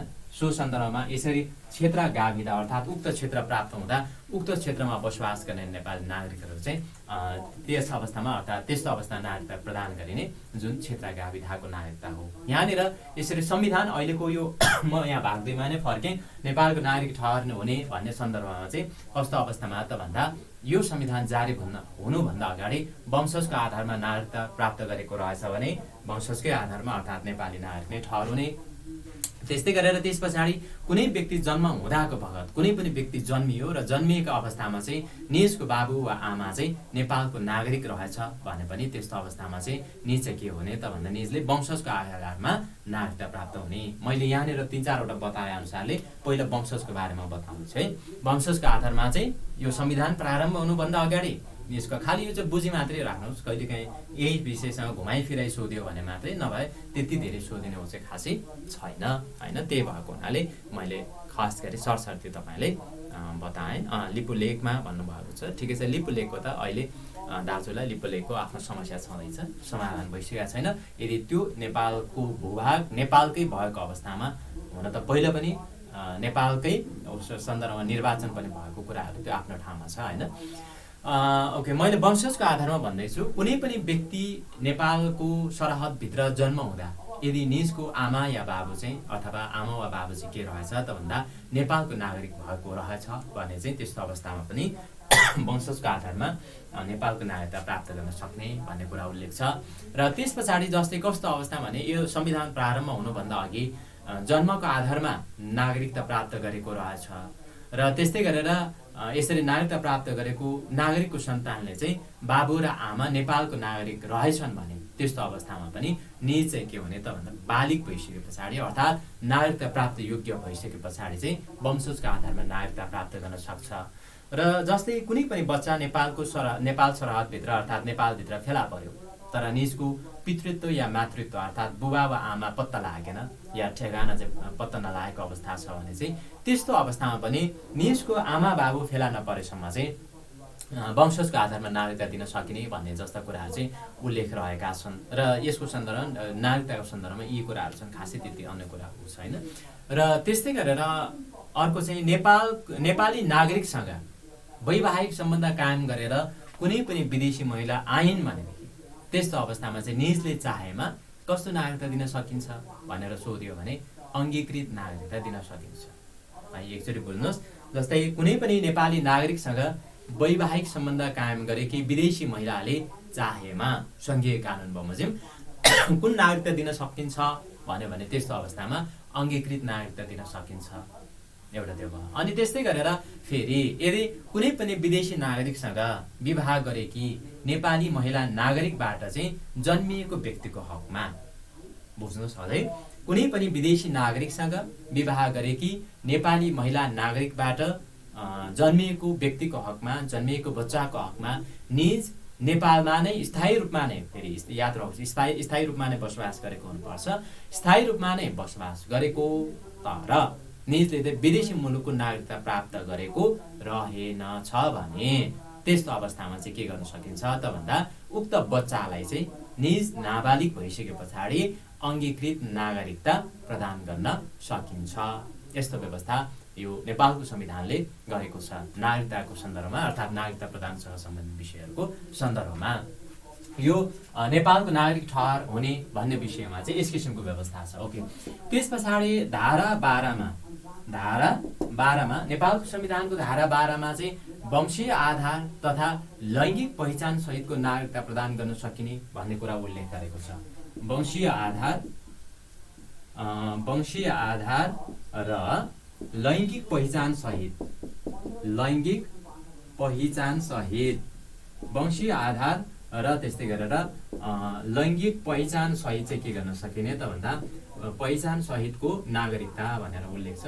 पहिचान सहितको नागरिकता भनौँ, पहिचान सहितको नागरिकता नागरिकता कस्तो प्रदान गरिने त भन्दा एउटा वंशीय आधारमा प्लस अर्को चाहिँ त्यसमा चाहिँ लैङ्गिक पहिचान भएको होइन, यो किसिमको व्यवस्था। अर्थात् यो संविधान बमोजिम वंशजको आधारमा नेपालको नागरिकता प्राप्त गर्ने व्यक्तिले निजको आमा वा बाबुको नामबाट संविधानले चाहिँ यति सजिलै व्यवस्था चाहिँ गरेको छ। हेर्नुहोस्, तर तपाईँले पनि पत्र पत्रिकामा पढ्नु भएको होला, बुबा बेपत्ता भयो बाबा अर्थात् बुबा चाहिँ बेपत्ता भयो बाबु, अनि त्यस पछाडि निजको सन्तानले नागरिकता प्राप्त गर्न नसक्दा उच्च शिक्षा नै प्रभावित भएको होइन, यस्ता किसिमका घटनाहरू हामीले देखिरहेका छौँ। यद्यपि संविधानले यसरी व्यवस्था गरे तापनि व्यावहारिक रूपमा चाहिँ अझै पनि यो कार्यान्वयनमा कठिनाइ चाहिँ छ। त्यो हिसाबले पनि यसरी नेपालको संविधानले चाहिँ स्पष्ट रूपमा नै के भनेको छ भने व्यक्तिले चाहिँ यस्तो किसिमको व्यक्तिहरूले चाहिँ निजको आमा र बुबाको नामबाट लैङ्गिक पहिचान सहितको नागरिकता र नेपालको नागरिकता प्रमाणपत्र पाउन सक्ने भन्ने व्यवस्था चाहिँ यहाँनिर गरिएको छ, यो धारा 12को सन्दर्भमा। र त्यस पछाडि धारा 13को कुरा आयो। धारा 13 को कुरा भाग 1 2 3 भनेको छ। 1 2 3 को त तपाईले प्रत्येक धारा याद गर्न सकिहाल्नुहुन्छ। 1 2 3 भनेपछि धारा 1 देखि धारा 48 सम्म पर्छ भन्नाले मौलिक हकको अन्तिम भनेको धारा 48 हैन त, नागरिकको कर्तव्य। त्यहाँसम्मको कुरा त तपाईले मजाले रटेर पनि याद गर्न सकिहाल्नुहुन्छ। धारा 13 मा चाहिँ के छ त भन्दा नागरिकको प्राप्ति, पुनः प्राप्ति र समाप्ति। नागरिकताको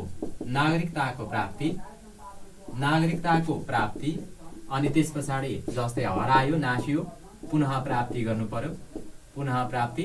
र त्यस पछाडि मैले नेपालको नागरिकता नै छाडे, अब म नेपालको नागरिकता होइन, त्यस्तो अवस्थामा नागरिकको समाप्ति, नागरिकताको समाप्ति भन्ने व्यवस्था रहेको छ। यो चाहिँ सबै कुरा चाहिँ सङ्घीय ऐन बमोजिम हुनेछ भन्नेको छ र नागरिकता ऐनमा व्यवस्था भए अनुसारले यो सबै हुने भन्ने व्यवस्था रहेको छ र नेपालको संविधानले चाहिँ यसरी यो किसिमको व्यवस्था गरेको छ। प्लस अनि धारा 16 सम्म छ यसमा, यो भाग 2 मा। धारा 14 मा चाहिँ के सम्बन्धी व्यवस्था छ त भन्दा नेपालको संविधानले गरेको एकदमै नयाँ विशेषता भनेको गैर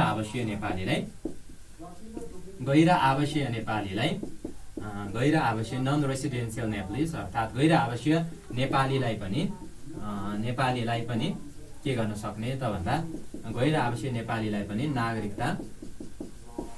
नागरिकता प्रदान गर्न सकिने भनेको छ। नेपालको संविधानको धारा कति अनुसारले अर्थात् नेपालको संविधानको धारा .मा गैर आवासीय नेपालीलाई नागरिकता प्रदान गर्न सकिने व्यवस्था रहेको छ भनेर सोधियो, अथवा कतिमा भन्यो भने धारा 14 मा छ, त्यसमा टिक लगाउनुहोस्। त्यसरी सोधिएछ भने यसमा चाहिँ तपाईले के कुरा अलिकति झुक्याएर सोध्न सक्छ भनेदेखि, अथवा गैर आवासीय नेपाली नागरिकता प्राप्त गरेका अर्थात् गैर आवासीय नागरिकता प्राप्त गरेका नेपालीले देखाएको कुन कुन अधिकार उपभोग गर्न सक्छ भनेर तपाईले 4-5 वटा अधिकारहरू दियो है। 1 नम्बरमा के दियो? सामाजिक अधिकार भनेर दियो, सामाजिक अधिकार। अनि त्यस पछाडि माथि चाहिँ 2 मा के दियो त भन्दा आर्थिक अधिकार, सामाजिक अधिकार, आर्थिक अधिकार। अनि त्यस्तै गरेर यसका साथसाथै सामाजिक अधिकार, आर्थिक अधिकार र त्यस पछाडि तेस्रोमा चाहिँ सांस्कृतिक अधिकार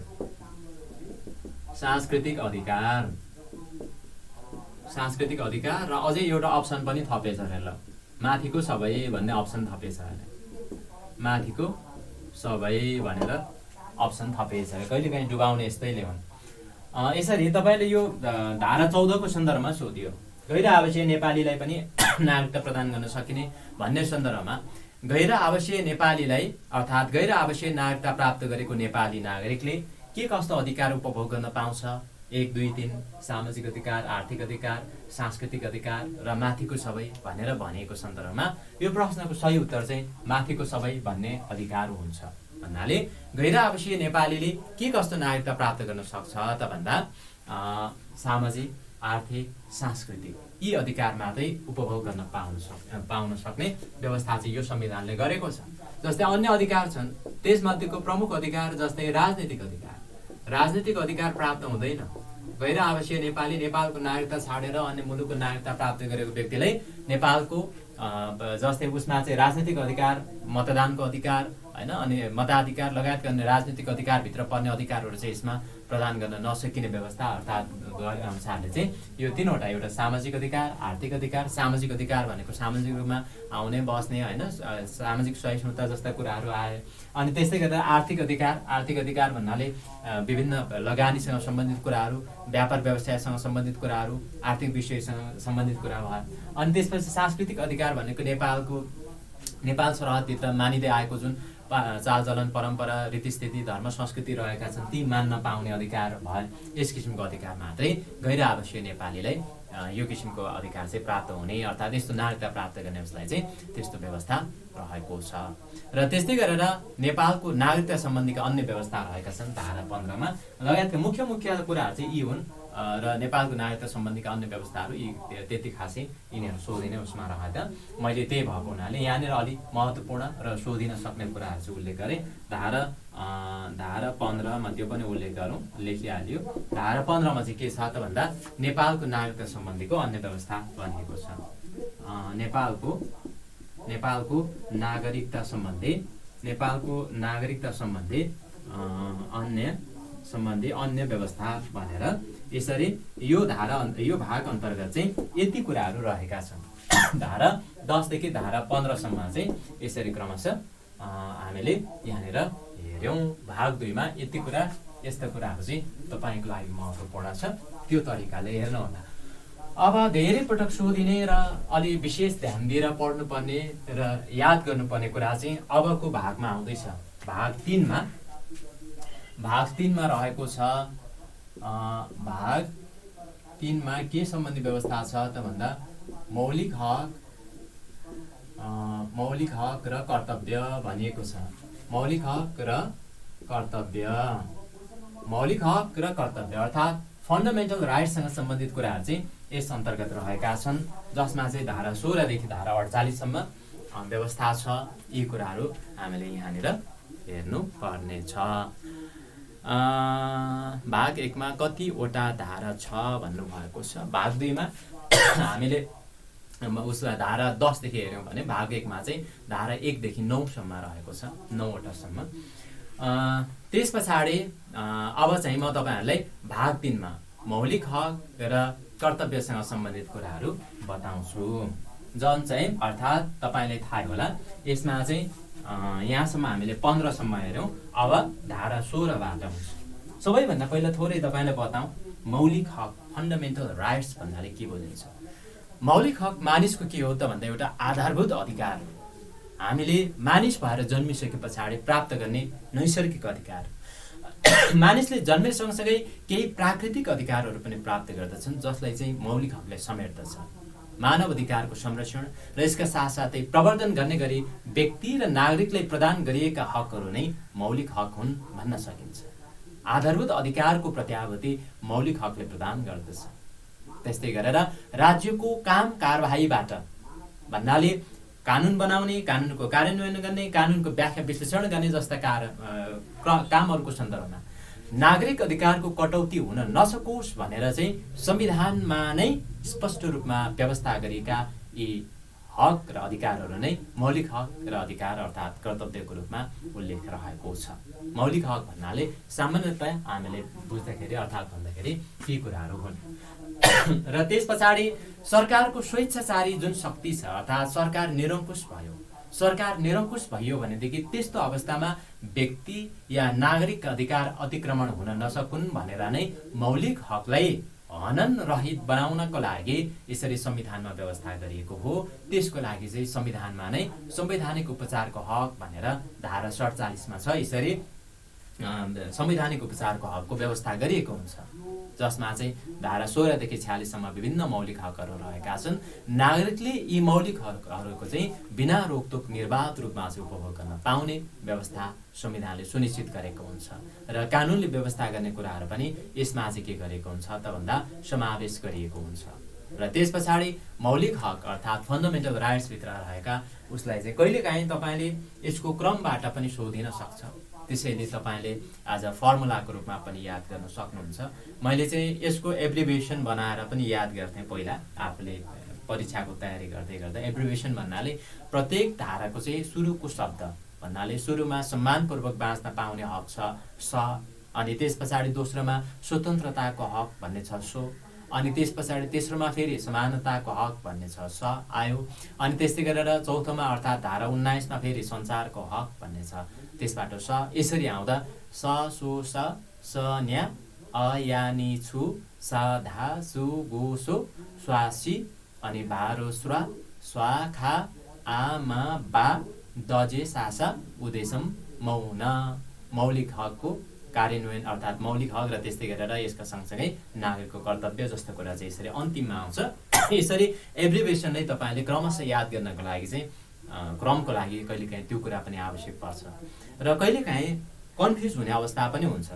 धारा यतिमा भनेर पढ्यो, जस्तै धारा 21 मा के छ अपराध पीडितको हक छ, तर ठ्याक्कै धारा 21 मा भनेर थाहा भएन। सुरु कतिबाट हुन्छ? धारा 16 बाट हुन्छ।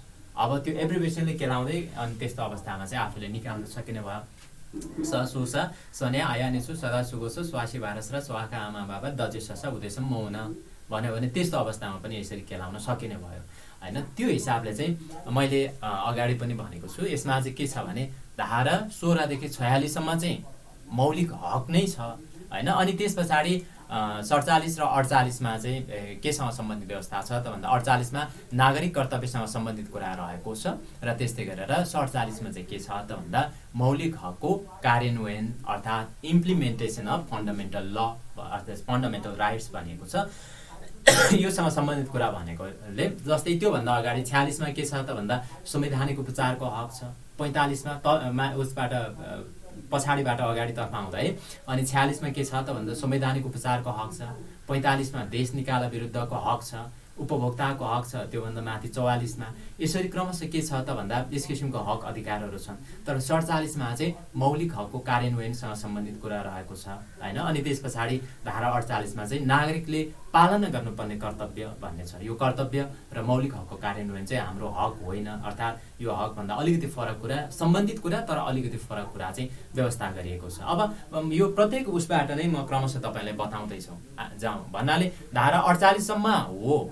47 र 48 चाहिँ तर के छ त भन्दा मैले अगाडि पनि बताएँ। यति भनिसकेपछि तपाईले बुझ्नुभयो होला। धारा 16 मा अब धारा 16 बाट चाहिँ क्रमशः यसो गरौँ, म यहाँ धारा लेख्दिनँ है। यहाँनिर 16 लेखियो भनेदेखि अर्थात् 17 18 क्रमशः लेख्दै जाँदा चाहिँ यो चाहिँ धारा भन्ने बुझ्नुहोस् तपाईले। धारा 16 मा सबैभन्दा पहिला के सम्बन्धी व्यवस्था छ त भन्दा सम्मानपूर्वक बाँच्न पाउने हक, सम्मानपूर्वक बाँच्न पाउने हक भनेर यो सम्बन्धी व्यवस्था रहेको छ। सम्मानपूर्वक बाँच्न पाउने हक कहिलेकाहीँ कस्तो छ भने नि यिनीहरू हामी यो प्रत्येकको धारा पनि याद छ, सबै कुरा पनि याद छ। यो मौलिक हकको भित्रको कुरा चाहिँ हामीले थाहा भएन भने यसले फेरि डुबाउँछ है कहिलेकाहीँ। तपाईले यही कुरा नसोधेर सम्मानपूर्वक बाँच्न पाउने हक नेपालको संविधानको धारा कतिमा रहेको छ भनेर नसोधेर व्यक्तिलाई अथवा कुनै पनि व्यक्तिलाई नेपालभित्र मृत्युदण्डको सजाय दिने गरी कानुन बनाइने छैन भन्ने व्यवस्था धारा कतिमा रहेको छ। तपाईले कण्ठ गरेको यो धारा 16 देखि 48 सम्मले काम गर्दैन यस्तो अवस्थामा है। जस्तै यही केसमा मैले तपाईलाई बताएँ मृत्युदण्डको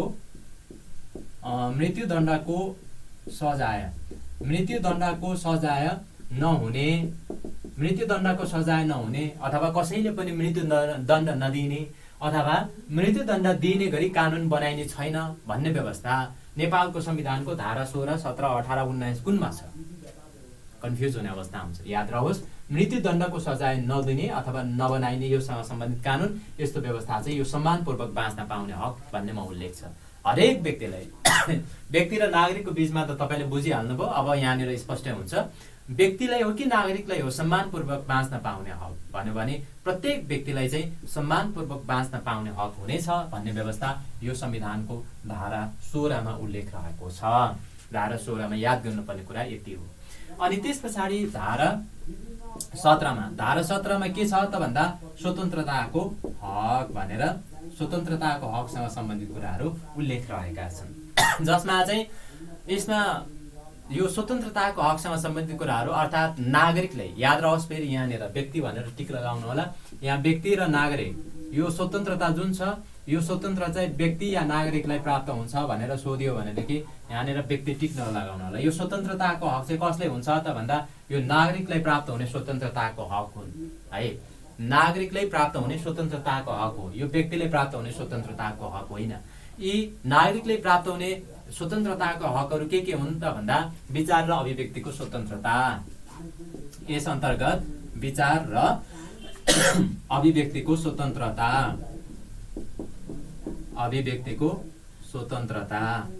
नेपालको संविधानबाट तपाईलाई प्रश्न सोधिएछ भने विचार र अभिव्यक्तिको स्वतन्त्रता यसरी 4-5 वटा स्वतन्त्रता दिएर अन्य केही कुरा दिएर मिसमास गरेर तपाईले स्वतन्त्रताको हक अन्तर्गत नपर्ने कुरा कुन हुन् अथवा नागरिकले देखाएको मध्ये कुन चाहिँ हक अथवा स्वतन्त्रताको हकभित्र पर्दैन भनेर पनि सोध्न सक्छ।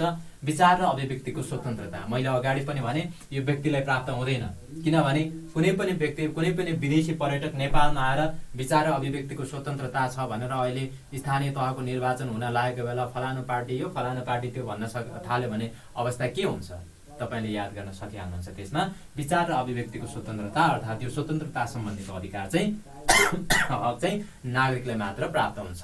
अनि अर्को छ बिना हात हतियार बिना हात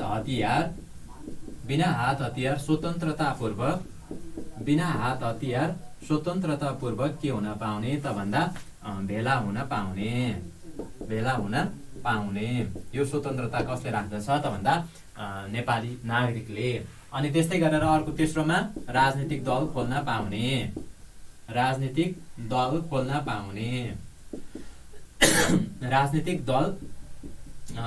पाउने यो स्वतन्त्रता पनि कसले हुन्छ? नागरिकले, अर्थात् स्वतन्त्रताको हक अन्तर्गत यो पनि पर्दछ। अनि अर्को सङ्घ संस्था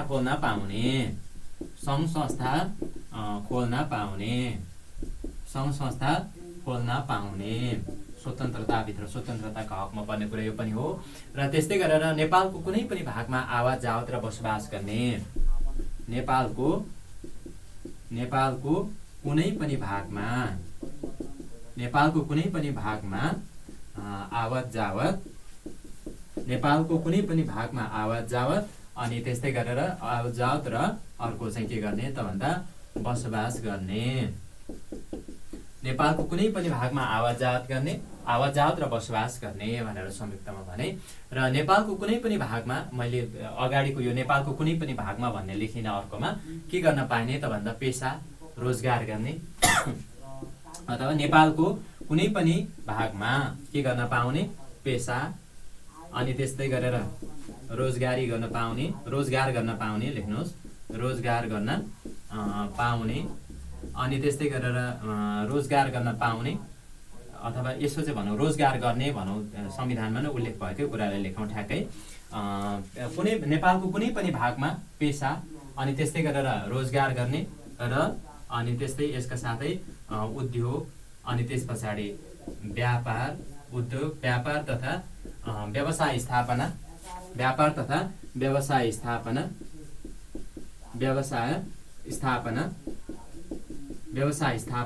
र त्यस्तै गरी सञ्चालन गर्ने भनेर यतिवटा अधिकार, कतिवटा याद गर्नुहोस्, 1 2 3 4 5 6वटा रहेछ। कहिलेकाहीँ कतिवटा भनेर पनि सोधिदिन्छ, पढ्यो कण्ठ पार्यो होइन, अर्कै कुराले चाहिँ अनि त्यहाँबाट अल्झाइदिन्छ। यो जिके को अलिकति गाह्रो कुरा नै त्यही हो कि थाहा छैन, थाहा छ भनौँ, अनि त्यहाँबाट फेरि आउँदैन।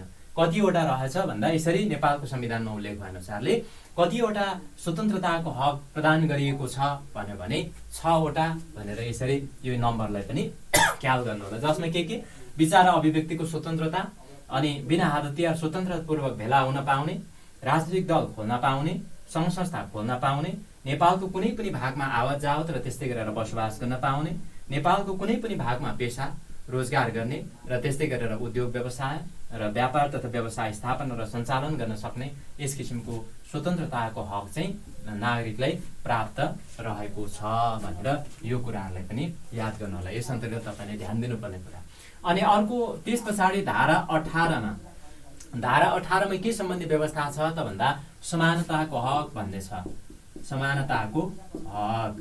समानताको हक, राइट टु इक्वालिटी, समानताको हक भन्ने छ। यसमा अन्य कुरा छैन। यसमा के भनेको छ त भन्दा कानुनको दृष्टिमा सबै समान हुन्छ भनिएको छ। त्यो सजिलै हामी याद गर्न सकिहाल्छौँ। कानुनको समान संरक्षणबाट कोही कसैले पनि वञ्चित नगरिने भनिन्छ। र त्यस पछाडि पैतृक सम्पत्तिमा तपाईँले सोध्यो भने चाहिँ नेपालको संविधानमा पैतृक सम्पत्तिमा लैङ्गिक भेदभाव बिना सबै सन्तानको समान हक हुने भन्ने व्यवस्था धारा कतिमा छ भनेर सोध्यो भने धारा 18मा। त्यसरी भित्रको कुराबाट तपाईँले खेलाएर प्रश्न सोध्यो भने पनि त्यो हिसाबले याद गर्नुहोस्, समानताको हकसँग। अथवा जस्तै भन्यो कानुनको समान संरक्षणबाट वञ्चित गरिने छैन भन्ने व्यवस्था नेपालको संविधानको धारा कतिमा छ? धारा 18मा।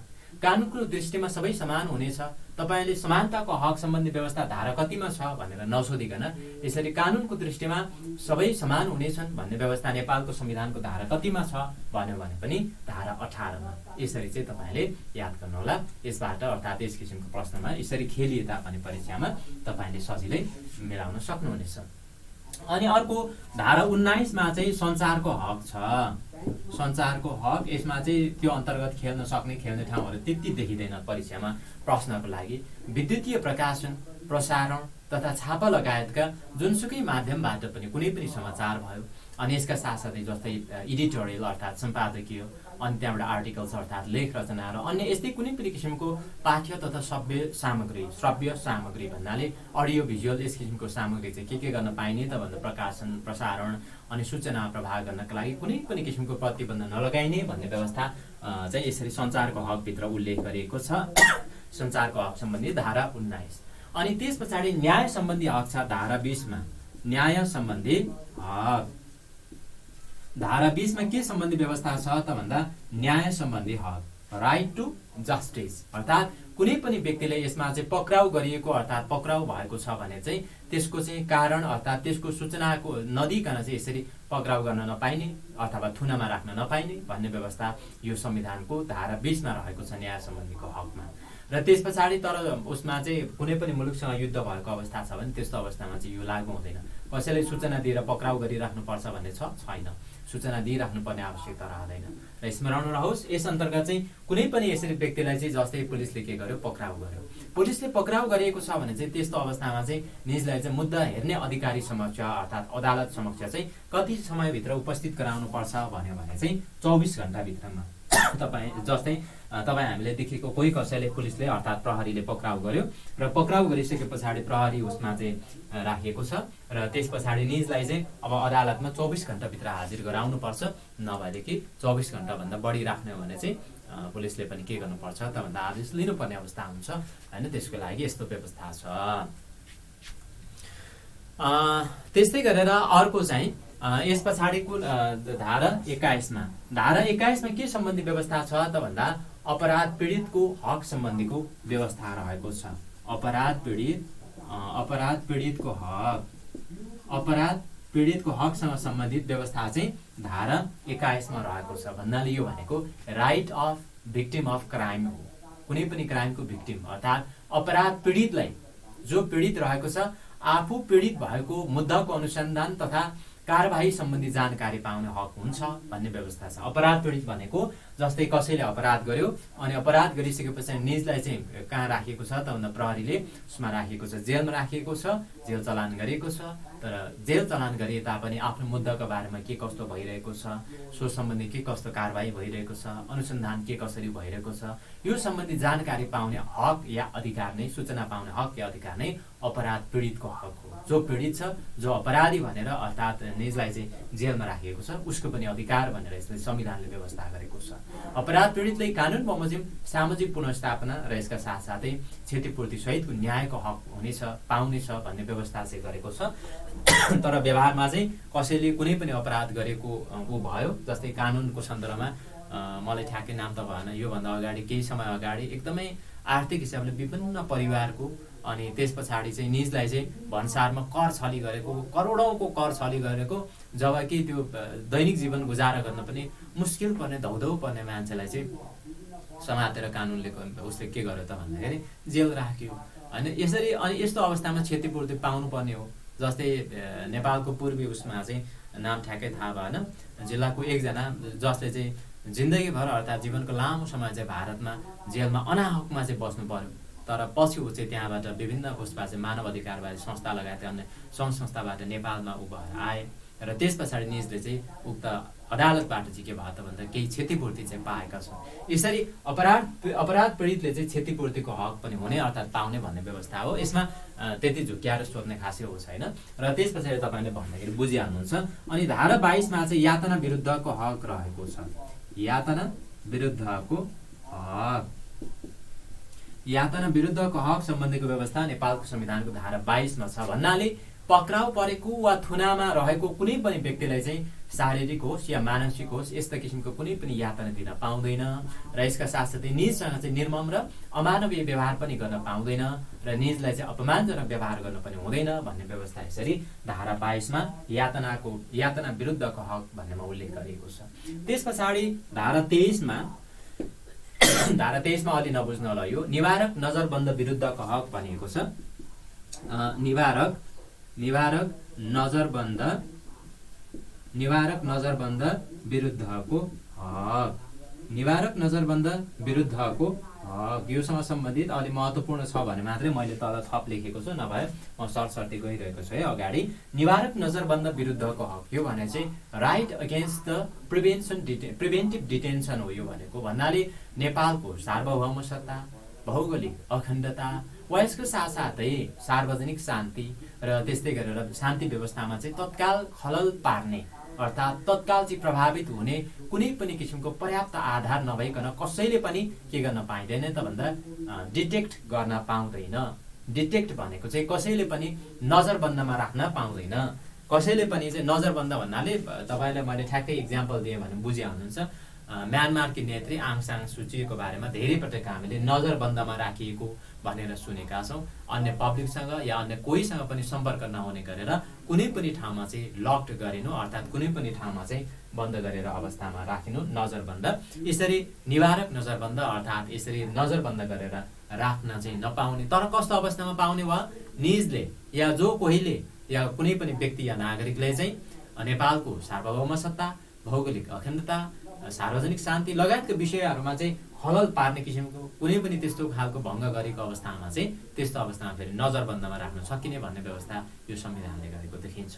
र त्यस पछाडि धारा 24मा के छ त भन्दा अर्कोमा छुवाछुत तथा भेदभाव विरुद्धको हक। धारा 24मा छुवाछुत तथा भेदभाव विरुद्धको हक। छुवाछुत तथा भेदभाव विरुद्धको हक यो हकबाट नै स्पष्ट हुन्छ कसैले पनि छुवाछुत गर्न नपाउनु भयो, अर्थात् कुनै पनि व्यक्तिलाई के को आधारमा, जस्तै निजको उत्पत्तिको आधारमा, अनि त्यस्तै गरेर जातिको आधारमा, जाति भयो, त्यस्तै गरेर यसका साथसाथै समुदाय, पेसा, व्यवसाय होइन, शारीरिक अवस्था लगायत गर्ने कुनै पनि आधारमा या कुनै पनि कारणबाट चाहिँ छुवाछुत गर्नु चाहिँ कानुन अनुसारले दण्डनीय हुने भन्ने व्यवस्था चाहिँ यो संविधानले यसरी धारा 24मा गरेको छ। अनि त्यस पछाडि धारा 25मा रहेको छ सम्पत्तिको हक भनेर उल्लेख गरिएको छ। सम्पत्तिको हक, सम्पत्तिको हक अन्तर्गत धेरै कुरा छैन। यसमा सम्पत्ति आर्जन गर्न पाउने हक हो होइन। त्यस्तै गरेर अर्को चाहिँ आफ्नो सम्पत्तिको भोग चलन गर्न पाउने, बेचबिखन गर्न पाउने र यसका साथसाथै व्यावसायिक लाभ प्राप्त गर्न सकिने अर्थात् बेनिफिट प्राप्त गर्न सकिने र अनि त्यसै गरेर ट्रान्ज्याक्सन अर्थात् कारोबार गर्न सकिने जस्ता कुराहरू चाहिँ यो सम्पत्तिको हक अन्तर्गत पर्दछ। तपाईँले यतातिर झुक्याइयो भने अघि मैले समानताको हक भनेर चाहिँ भनेको थिएँ। लैङ्गिक विभेद बिना चाहिँ छोरा या छोरी होस् समान रूपमा चाहिँ सम्पत्तिको हक हुने भन्ने व्यवस्था चाहिँ समानताको हक अन्तर्गत पर्दछ। सम्पत्तिको हक भनेर त्यो पनि राख्दा चाहिँ तपाईँ ठ्याक्कै सम्पत्तिकै हो यो त भनेर अनि त्यसमा टिक लगाउनु होला र झुकिनु होला, त्यसमा चाहिँ नझुकिनु होला। त्यसरी तपाईँले यस्तो कुराहरूमा ससानो कुराहरूमा परीक्षामा झुक्याइन्छ। तपाईँलाई गाह्रो कुरा सोधेर चाहिँ अनि त्यहाँबाट के हो के नपढेको भन्ने कुरा होइन कि पढेको थाहा पाएको तर झुक्किने खालको यस्ता कुराहरू सोध्छ तपाईँले। अनि त्यस पछाडि अर्को रहेको छ 26मा धार्मिक स्वतन्त्रताको हक। धार्मिक स्वतन्त्रताको हक अर्कोमा रहेको छ धार्मिक स्वतन्त्रताको हक, right to freedom of religion. यो भन्नाले कुनै पनि धर्ममा आस्था राख्ने व्यक्तिले आफ्नो आस्था अनुसार आफूले मनपर्ने आफ्नो आस्था आफ्नो विचार अनुसारको धर्मको अवलम्बन गर्न पाइने, अभ्यास गर्न पाइने र उक्त धर्मको संरक्षण गर्न पाइने अधिकार चाहिँ यसरी धारा 26मा मौलिक हकको रूपमा चाहिँ धार्मिक स्वतन्त्रताको हक भनेर राखिएको छ। र साथसाथै अर्को रहेको छ धारा 27मा के सम्बन्धी व्यवस्था छ भने सूचनाको हक छ। धारा 27मा सूचनाको हक सम्बन्धी राइट टु इन्फर्मेसन सम्बन्धीको व्यवस्था छ। प्रत्येक नागरिकलाई चाहिँ आफ्नो वा सार्वजनिक सरकारका विषयहरूको चाहिँ सूचना माग्ने र पाउने हक हुनेछ भन्ने व्यवस्था यसरी धारा 27मा गरेको छ। त्यस पछाडि धारा 28मा अर्को गोपनीयताको हक छ। धारा 28मा के सम्बन्धी व्यवस्था छ त भन्दा गोपनीयताको हक भनेर धारा 28मा व्यवस्था गरिएको छ। यसले कुनै पनि व्यक्तिको जीव, आवास अनि सम्पत्ति त्यस्तै गरेर जस्तै डकुमेन्ट, रिटन डकुमेन्ट अर्थात् लिखतहरू भयो र क्यारेक्टरसँग सम्बन्धित कुरा भन्नाले चरित्रसँग सम्बन्धित विषयहरूमा पनि गोपनीयताको कानुन बमोजिम चाहिँ के हुने त भन्दा अनातिक्रम हुने भन्नाले कसैले पनि यस्तो कुरामा चाहिँ इन्टरभेन्सन गर्न नपाइने, हस्तक्षेप गर्न नपाइने गोपनीयताको हक हुन्छ भन्ने कुरा चाहिँ यसरी यो संविधानले उल्लेख गरेको छ। र त्यस पछाडि धारा 29मा चाहिँ यसमा चाहिँ शोषण विरुद्धको हक भनेर उल्लेख गरिएको छ। 29मा शोषण विरुद्धको हक। धारा 29मा शोषण विरुद्धको हक भन्नाले यो चाहिँ राइट अगेन्स्ट एक्सप्लोइटेसन हो। एक्सप्लोइटेसन गर्न नपाइने कुनै पनि व्यक्तिलाई शोषण विरुद्धको हक हुन्छ। याद रहोस्, यहाँ चाहिँ यो नागरिकलाई होइन व्यक्तिलाई नै प्राप्त हुन्छ यो शोषण विरुद्धको हक चाहिँ। जस्तै नेपालमा कुनै पनि पर्यटक आयो भनेदेखि नि चाहिँ शोषित हुन नपाउने अर्थात् शोषण विरुद्धको हक चाहिँ उसको पनि हुन्छ। विदेशी पर्यटकको पनि नेपाल घुम्न आउँदै गर्दा पनि कसैबाट ठगिनु हुँदैन। ठग्नु नै यहाँनिर शोषण गर्नु भनेर बुझ्नुहोस्। प्रत्येक व्यक्तिलाई चाहिँ शोषण विरुद्धको हक हुन्छ। धर्म, प्रथा, परम्परा, त्यस्तै गरेर संस्कार, चालचलन यी कुनै पनि आधारमा के गर्न पाइँदैन त भन्दा कसैले कुनै पनि किसिमले शोषण गर्न पाउँदैन। जस्तै कसैले देवी देवताको नाममा चाहिँ अनि त्यहाँबाट आफ्नो छुट्टै किसिमको प्रभाव जमाएर उसले चाहिँ शोषण गर्यो भने शारीरिक या मानसिक अनि जुनसुकै किसिमको शोषण चाहिँ कानुन बमोजिमले दण्डनीय हुने भन्ने कुरा यो धाराले बताउँछ। र यसका साथसाथै कसैले पनि बेचबिखन गर्न पाउँदैन, कसैले पनि दास बनाउन पाउँदैन। स्लेभ बनाएर राख्ने स्लेभरीको विरुद्धको कुरा हो यो। र यसका साथसाथै कसैले पनि निजको इच्छा विरुद्ध चाहिँ के गर्न पाउँदैन त भन्दा काममा लगाउन पाउँदैन। त्यसरी शोषण विरुद्धको हक सम्बन्धमा धारा 29 मा यसरी यस सम्बन्धीको व्यवस्था रहेको छ। र त्यस पछाडि अर्को रहेको छ धारा 30 मा चाहिँ स्वच्छ वातावरणको हक, राइट टु क्लिन इन्भाइरोमेन्ट भनेर स्वच्छ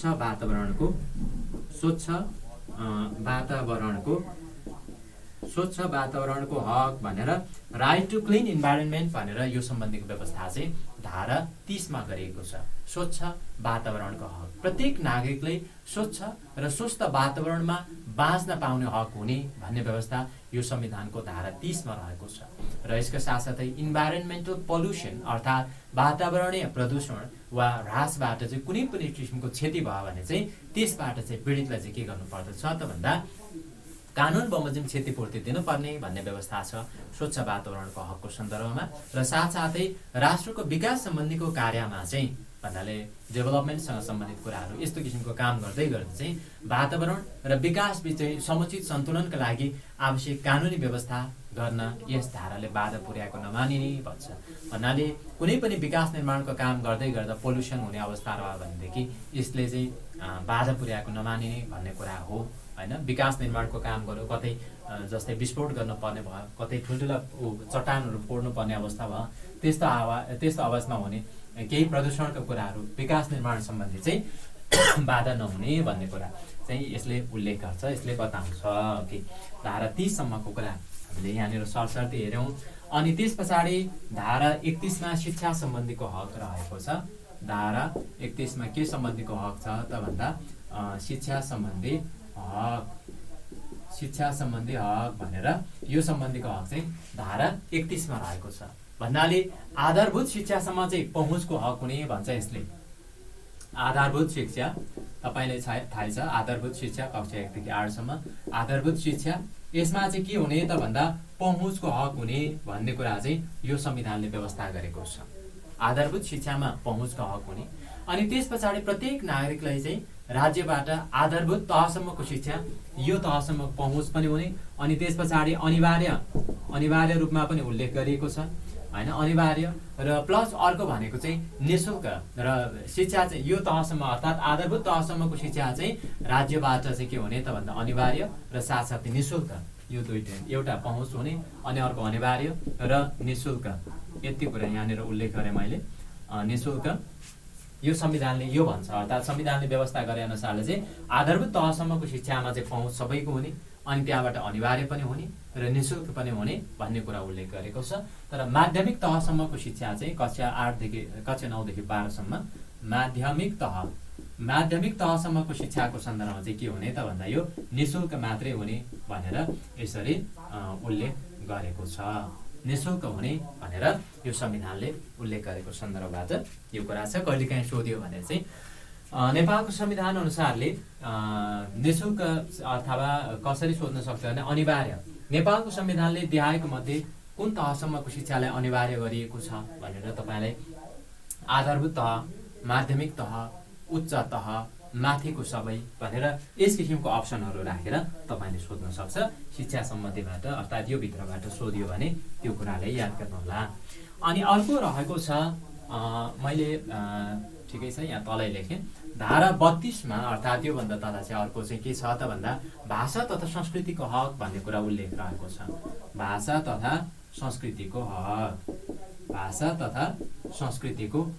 हक भनेर संस्कृतिको हक भनेर यो सम्बन्धीको व्यवस्था छ भन्नाले यसमा चाहिँ प्रत्येक व्यक्ति र समुदायलाई चाहिँ आफ्नो भाषाको प्रयोग गर्ने, आफ्नो भाषा बोल्न पाउने हक अधिकार हुने भन्ने कुरा छ। र साथसाथै प्रत्येक व्यक्ति र समुदायलाई चाहिँ आफ्नो समुदायको सांस्कृतिक जीवनमा चाहिँ अर्थात् जस्तै हाम्रो जुन रीतिस्थिति चालचलन परम्परा छ यस्तो उसमा चाहिँ सहभागी हुन पाउने भन्ने हकको व्यवस्था यो संविधानले संविधानतः यसरी गरेको छ। धारा 33 मा रोजगारीको हक छ। धारा 33 मा रोजगारीको हक भनेर रोजगारीको हक सम्बन्धमा उल्लेख गरेको छ। रोजगारीको हक अर्थात् राइट टु इम्प्लोइमेन्ट प्रत्येक नागरिकलाई चाहिँ के हुने त भन्दा रोजगारीको हक हुने। व्यक्तिले होइन कि रोजगारीको हक चाहिँ कसले हुन्छ त भन्दा नागरिकलाई हुन्छ। याद रहोस्, व्यक्ति र नागरिकको सन्दर्भमा रोजगारीको हक चाहिँ प्रत्येक नागरिकलाई हुने भन्ने व्यवस्था गरेको छ। रोजगारीको शर्त, अवस्था र यसका साथसाथै बेरोजगार सहायता सङ्घीय कानुन बमोजिम हुने भनेर यस्तो सरकारले कुनै पनि यस्तो फन्डको व्यवस्था गर्यो, बेरोजगार भत्ताको व्यवस्था गर्यो या रोजगारीको लागि कुनै पनि शर्त राख्यो भने त्यो चाहिँ सङ्घीय कानुन बमोजिम हुने भन्ने व्यवस्था छ। र त्यस्तै गरेर यस पछाडि धारा 34 मा श्रमको हक भनिएको छ। श्रमको हक भन्नाले यो भनेको चाहिँ राइट टु लेबर अर्थात् प्रत्येक श्रमिकलाई चाहिँ उचित किसिमको श्रमको अभ्यास गर्ने, उचित किसिमको आफूले आफ्नो क्षमता अनुसारले चाहिँ श्रम गर्न पाउने अधिकार हुनेछ। कसैले श्रम गर्नबाट वञ्चित नगरिने या बन्देज नगरिने जस्ता व्यवस्था यसले गरेको छ।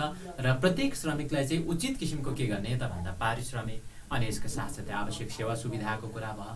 र त्यस्तै गरेर यसले गरेको अर्को व्यवस्था चाहिँ के त भन्दा कन्ट्रिब्युसनमा बेस्ड रहेर अर्थात् कन्ट्रिब्युसनमा आधारित जुन सोसल सेक्युरिटी छ अर्थात् सामाजिक सुरक्षा छ यस किसिमको सामाजिक सुरक्षाको हक हुने भन्ने कुरा चाहिँ व्यवस्था गरेको छ। जस्तै उसलाई चाहिँ अहिले पेन्सनमा अर्थात् योगदानमा आधारित भनेर पेन्सन भनेर चाहिँ सामाजिक सुरक्षा कार्यालय छुट्टै स्थापना भएको छ, सामाजिक सुरक्षा कोष।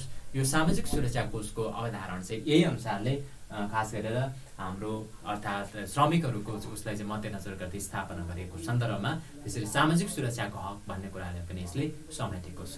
र त्यस पछाडि धारा 35 मा स्वास्थ्य सम्बन्धीको हक छ।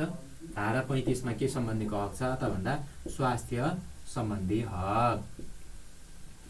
स्वास्थ्य सम्बन्धी हक धारा कतिमा त भन्दा 35 मा स्वास्थ्य सम्बन्धीको हकमा चाहिँ प्रत्येक नागरिकलाई राज्यबाट आधारभूत स्वास्थ्य सेवा निशुल्क प्राप्त गर्ने हक हुने भन्ने कुरा उल्लेख छ। भनेदेखि कसैले पनि आकस्मिक स्वास्थ्य अर्थात् इमर्जेन्सी हेल्थ सर्भिसेसबाट चाहिँ वञ्चित नगरिने भन्ने कुरा यो संविधानले स्पष्ट गरेको छ। साथै प्रत्येक नागरिकलाई स्वास्थ्य सेवामा एक्सेसको हिसाबले पनि इक्वल एक्सेस हुने भन्ने व्यवस्था यसले गर्छ। र यसका साथसाथै प्रत्येक नागरिकले चाहिँ अर्को भनेको स्वच्छ खानेपानी अनि त्यस्तै गरेर अर्को चाहिँ सरसफाइ लगायतको कुराहरूमा चाहिँ पहुँच पुगेको हुने अर्थात् पहुँच पुग्न चाहिँ कहीँ कतैबाट नगरिने भन्ने कुरा चाहिँ यसले धारा 35 मा उल्लेख गरेको छ। र त्यस्तै गरेर धारा 36 मा खाद्य सम्बन्धीको हक रहेको छ। धारा 36 मा खाद्य सम्बन्धीको हक भनेर उल्लेख गरेको छ। खाद्य सम्बन्धी हक भनेर धारा 36 मा के उल्लेख छ त भन्दा प्रत्येक नागरिकलाई चाहिँ खाद्य सम्बन्धीको हक प्राप्त हुने र प्रत्येक नागरिकले खाद्य वस्तुको अभावमा जीवन जोखिममा पर्ने अवस्थाबाट सुरक्षित हुने हक हुनेछ। जस्तै भोकमरीको अवस्था आयो भने त्यस्तो अवस्थामा राज्यले नागरिकको संरक्षण गर्नु राज्यको दायित्व हुने भन्ने कुरा चाहिँ यो उसले चाहिँ यसरी खाद्य सम्बन्धीको हक भनेर धारा 36 बाट चाहिँ यो कुरालाई चाहिँ प्रतिबिम्बित गरेको देखिन्छ। र नागरिकलाई कानुन बमोजिम खाद्य सम्प्रभुताको हक हुने भन्ने व्यवस्था यसले उल्लेख गर्छ। र त्यस्तै गरेर धारा 37 अन्तर्गत आवासको हक भनिएको छ। राइट टु हाउसिङ कति प्रकारको मेडिसिन फ्री छ सर भन्नुभएको छ। मलाई पनि एक्ज्याक्ट उता भएन, यो अहिलेको चालु आर्थिक वर्षको बजेटले घोषणा गरेको थियो होइन। एकचोटि मैले नि हेर्नै पर्छ, मैले नि त्यो सम्बन्धी खासै हेरेन। नेक्स्ट टाइममा कुनै उसमा टपिकमा म तपाईँलाई अपडेट गराउन अथवा भोलिको टपिकमा पनि म हेरेर अपडेट गराउँलाई त्यो चाहिँ कति प्रकारको मेडिसिन भनेर। सरकारले यो आर्थिक वर्ष भन्नाले यो कस्तो हुन्छ कन्स्ट्यान्ट छैन, चेन्ज गरिरहन्छ, सरकारले घोषणा गरिरहन्छ, बजेटमा यी कुराहरू समेटिरहेको हुन्छ त्यो सन्दर्भमा। ओके 36 मा खाद्य सम्बन्धीको हक पछि 37 मा आवासको हक भनिएको छ भन्नाले राइट टु हाउसिङ। यस अन्तर्गत चाहिँ नागरिकले आवासको हक हुनेछ भन्ने व्यवस्था छ। 37 मा आवासको हक भनेर चाहिँ उल्लेख गरिएको छ। आवासको हक अर्थात् प्रत्येक नागरिकलाई उपयुक्त किसिमको आवासको हक हुनेछ होइन। आफ्नो घर बनाउने, बस्ने यस किसिमको हकको कुरा हो यो। र साथै कानुन बमोजिम बाहेक कुनै पनि नागरिकलाई चाहिँ निजको स्वामित्वमा रहेको वासस्थानबाट हटाउने वा अतिक्रमण गरिने छैन भनिएको छ। यसरी आवासको हकसँग सम्बन्धित धारा 37 मा यो किसिमको व्यवस्था छ भने, अनि धारा 38 मा महिलाको हक भनिएको छ। धारा 38 मा महिलाको हक, धारा 38 मा महिलाको हक भनेर महिलासँग सम्बन्धित प्रत्येक महिलालाई चाहिँ बिना भेदभाव अर्थात् लैङ्गिक भेदभाव बिना, जेन्डर डिस्क्रिमिनेसन बिना चाहिँ समान किसिमको वंशीय हक भन्नाले पुरुष सो सरह पुरुष या महिला समान हुन् भन्ने किसिमको यस किसिमको समानताको हक हुनेछ भनेर चाहिँ महिलाको हकको सन्दर्भमा धारा 38 मा उल्लेख छ। र प्रत्येक महिलालाई चाहिँ अर्को भनेको सुरक्षित मातृत्व र त्यस्तै गरेर प्रजनन स्वास्थ्य सम्बन्धी हक महिलामा निहित हुनेछ भन्ने कुरा यो संविधानले यसरी सुनिश्चित गरेको छ। अनि त्यस पछाडि धारा 39 मा के सम्बन्धी व्यवस्था छ त भन्दा बालबालिकाको हक भनेर राइट टु चिल्ड्रेन भनेर चिल्ड्रेनसँग सम्बन्धित अर्थात् राइट टु चाइल्ड भनेर चाहिँ उल्लेख गरिएको छ। यस्तो सामान्य कुरामा झुक्क्याउँछ भनेर मैले थुप्रै पटक तपाईँलाई बताइरहेको छु। बालबालिकाको हक अन्तर्गत जस्तै उसले के हक अधिकार प्राप्त गर्दछ, शिक्षा पाउने, अनि त्यस्तै गरेर उसले चाहिँ स्वास्थ्य अर्थात् स्वास्थ्य उपचारका कुराहरू भयो, अनि त्यस्तै गरेर अर्को चाहिँ पालन पोषणका अधिकार प्राप्त गर्ने भयो हैन, बालबालिकाले पाउने हक अधिकारमा है यस्तै किसिमका पालन पोषण भयो, शिक्षा दीक्षा प्राप्त गर्ने, स्वास्थ्य उपचार पाउने, अझ उचित स्याहार पनि भनौँ। अर्को उचित स्याहार, यसलाई चाहिँ तल बुँदामा चाहिँ लेख्दै जानु पर्थ्यो, मैले यहाँ एकैपटक लेखेँ। अनि एउटामा चाहिँ यसरी लेख्यो अथवा यसलाई कन्टिन्यू 1 2 4 गर्दै यसरी लेख्दै गयो। अनि त्यस पछाडि यहाँनिर तपाईँले झुक्क्याउँदा कसरी सोध्छ भनेदेखि जस्तै नामकरणको कुरा, नामकरण र जन्मदर्ता भनेर यसरी सोधियो। अनि बालबालिकाको हक अन्तर्गत देखाएको मध्ये कुन पर्दैन भनेर सोधियो भनेदेखि त्यस्तो अवस्थामा झुक्किने अवस्था रहन सक्ला। जस्तै शिक्षा, स्वास्थ्य, पालन पोषण, उचित स्याहार, अनि नामकरण, जन्मदर्ता हैन, यी सबै चाहिँ बालबालिकाको हक अन्तर्गत अर्थात् बालबालिकाले यी हक अधिकारहरू प्राप्त गरेर उपभोग गर्नको साथसाथै सर्वाङ्गीण व्यक्तित्व विकास भनिन्छ। समग्र शारीरिक, मानसिक हैन लगायतका अन्य सामाजिक लगायतका अन्य सर्वाङ्गीण क्षेत्रको विकास गर्न पाउने हक अधिकारको रूपमा चाहिँ बालबालिकाको हकभित्र यस्ता कुराहरू पर्ने भन्ने कुरा उल्लेख गरेको छ। त्यस पछाडि नेपाल चाहिँ सदियौँदेखि विभिन्न विभेदसँग सम्बन्धित कुराहरूलाई मध्यनजर गर्दै, त्यस्तो अवस्थाले सामाजिक सांस्कृतिक हिसाबले भइरहेका विभेदहरूलाई मध्यनजर गर्दै दलितको हक भनेर धारा 40 मा उल्लेख गरिएको छ। दलितको हक भनेर धारा 40 मा राइट टु दलित भनेर उल्लेख गरेको छ। राज्यको सबै निकायमा दलितलाई समानुपातिक समावेशी सिद्धान्तको आधारमा सहभागी हुने हक हुने भन्ने व्यवस्था गरे अनुसारले सोही बमोजिम हुँदै आएको र संविधानले पनि यसरी स्पष्ट रूपमा उल्लेख गरेको छ। साथै सार्वजनिक सेवा लगायतका रोजगारीका अन्य क्षेत्रहरूमा पनि दलित समुदायको सशक्तिकरण अर्थात् इम्पावरमेन्ट अनि रिप्रेजेन्टेसनको कुरा, पार्टिसिपेसनका कुराहरू चाहिँ सो चाहिँ कानुन बमोजिम हुने भनेर उल्लेख गरेको छ। यसरी यहाँनिर चाहिँ दलितको हकै भनेर उल्लेख गरे तापनि त्यसलाई चाहिँ यहाँनिर अलिकति अंकुश लगाएको छ भन्नाले कानुन बनाउने भनेको छ। याद रहोस् तपाईँले, यो संविधान बनिसके पछाडि 3 वर्षभित्रमा चाहिँ यो संविधानसँग सम्बन्धित यसको कार्यान्वयनका लागि आवश्यक कानुनहरू चाहिँ विथिन 3 इयर्स भित्र बनाउने भनेको हो। 72 को असोज 3 मा चाहिँ यो संविधान जारी भयो भने 73, 74, 75 को भित्र नै लगभग यो संविधानले आवश्यक पर्ने यस किसिमका कानुनहरू बनिसक्नु पर्ने अवस्था थियो। तर अझै पनि कतिपय कानुनहरू बन्न सकेको छैन। भलै संघीय निजामती सेवा ऐन समेत अझै पनि बन्न सकेको छैन हैन। संघीय निजामती सेवा ऐन अहिलेसम्म बन्न नसक्दाखेरि 2049 कै ऐनमा चाहिँ अहिले पनि आधारित भएर चाहिँ काम गर्नु परेको अवस्था छ। यस्तो किसिमको अवस्थाहरू चाहिँ रहेको छ। र त्यस्तै गरेर अर्को चाहिँ धारा 41 मा ज्येष्ठ नागरिकको हक भन्ने रहेको छ। धारा 41 मा ज्येष्ठ नागरिकको हक भनेर राइट टु सिनियर सिटिजन भनेर उल्लेख रहेको छ। राइट टु सिनियर सिटिजन अर्थात् ज्येष्ठ नागरिकको हक, यस अन्तर्गत त्यति छैन। विशेष संरक्षण तथा सामाजिक सुरक्षाको व्यवस्था चाहिँ ज्येष्ठ नागरिकलाई हुने अथवा राज्यबाट प्रदान गरिने भनेर उल्लेख गरिएको छ। र त्यस पछाडि धारा 42 मा के सम्बन्धी व्यवस्था छ त भन्दा सामाजिक न्यायको हक हुने भनेको छ। सामाजिक न्यायको हक हुने न्यायको हक हुने भनेको छ। नझुकिनु होला है, बेला बेला यस्तो कुराहरूमा सामाजिक न्याय, सामाजिक सुरक्षा होइन सुन्दाखेरि उस्तै लागिरहेको हुन्छ, तर फरक कुराहरू।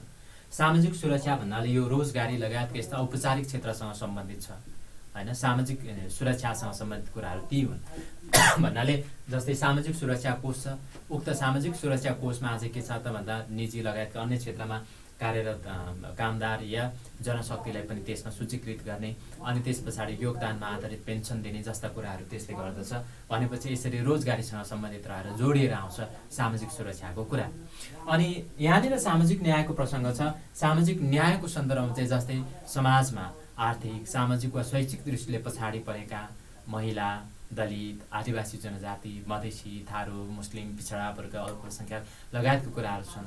यिनीहरू चाहिँ के गर्ने त भन्दा यसमा चाहिँ खास गरेर समानुपातिक समावेशी सिद्धान्तका आधारमा चाहिँ राज्यको निकायमा चाहिँ के हुने त भन्दा समान हिसाबले सहभागिताको हक हुने भन्ने कुरा नै यहाँनिर सामाजिक न्यायको हकको सन्दर्भमा उल्लेख रहेको छ। संविधानको क्लास आजबाट सुरु भएको, अलि ढिलो आउनुभयो होला है। ढिलो आउनु भएपछि अलि बुझ्नलाई बिचतिर बुझ्दाखेरि संविधान अलि अप्ठ्यारो पनि हुन्छ। रेकर्डेड क्लास तपाईँले सुरुबाट हेर्नु होला। आजबाट मैले संविधानको क्लास तपाईँलाई लिइरहेको छु। धारा 42मा सामाजिक न्यायको हकसँग सम्बन्धित कुरा छ र त्यस पछाडि धारा 43मा नै उल्लेख गरेको छ सामाजिक सुरक्षाको हक हुने भनेर।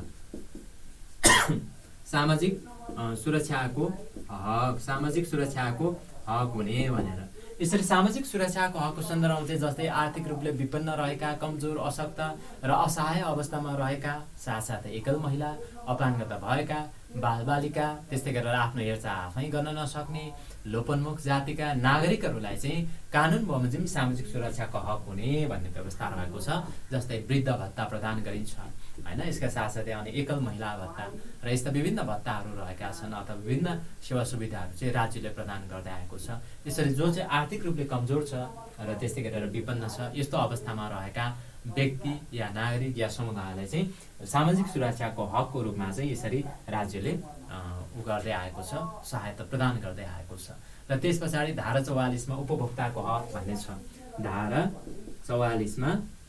44मा उपभोक्ताको हक, धारा 44मा उपभोक्ताको हक भनेर राइट टु कन्ज्युमर हो। यो भनेको भन्नाले कस्तो छ भने तपाईँ हामी सबै कन्ज्युमर, तपाईँ हामी सबै उपभोक्ता। जस्तै कुनै पनि मार्केटमा गएर हामी कुनै पनि वस्तु तथा सेवा लिन्छौँ अनि त्यस्तो अवस्थामा हामी उपभोक्ता भने प्रत्येक उपभोक्तालाई चाहिँ क्वालिटी अर्थात् गुणस्तरीय वस्तु तथा सेवा प्राप्त गर्ने हक हुने भन्ने व्यवस्था यो संविधानले गरेको छ।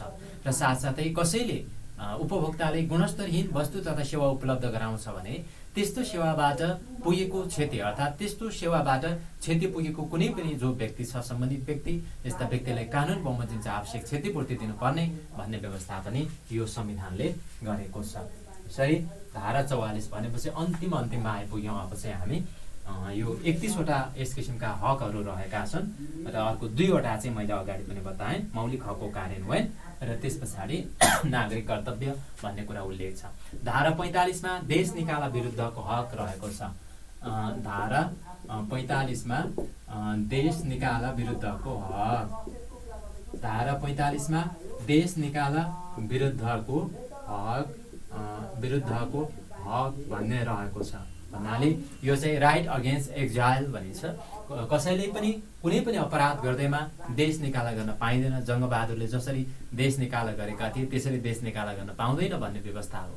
कुनै पनि नागरिकलाई देश निकाला गरिने छैन भन्ने व्यवस्था यसरी धारा कतिमा छ भने धारा 45मा रहेको छ। अनि त्यस पछाडि अर्को रह्यो धारा 45 पछाडि 46को प्रसङ्गमा संवैधानिक उपचारको हक भन्ने व्यवस्था रहेको छ। यो पनि हक नै हो। संवैधानिक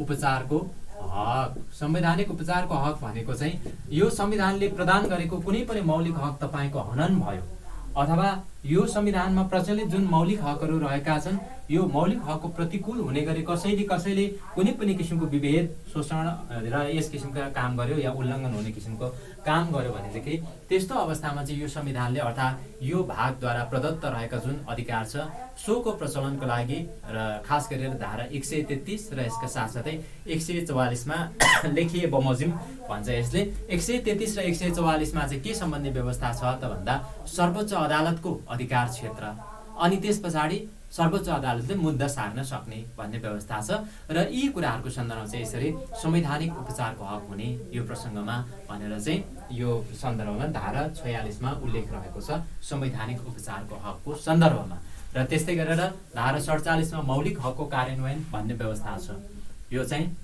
धारा 47मा चाहिँ के छ त भन्दा मौलिक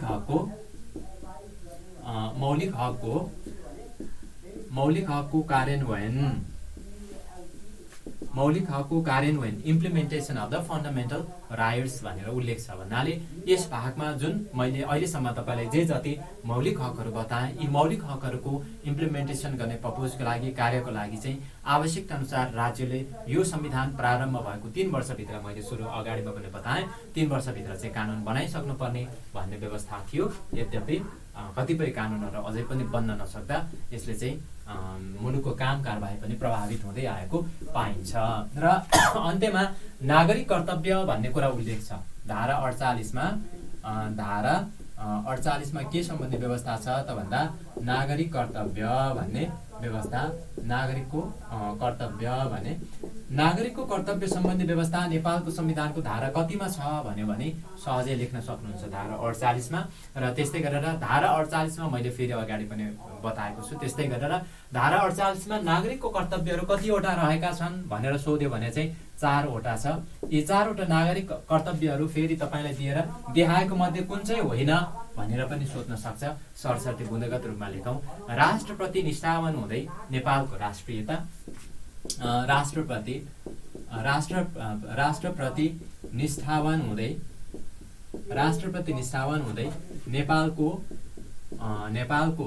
राष्ट्रियता राष्ट्रप्रति निष्ठावान हुँदै नेपालको राष्ट्रियता अनि त्यस पछाडि सार्वभौम सत्ता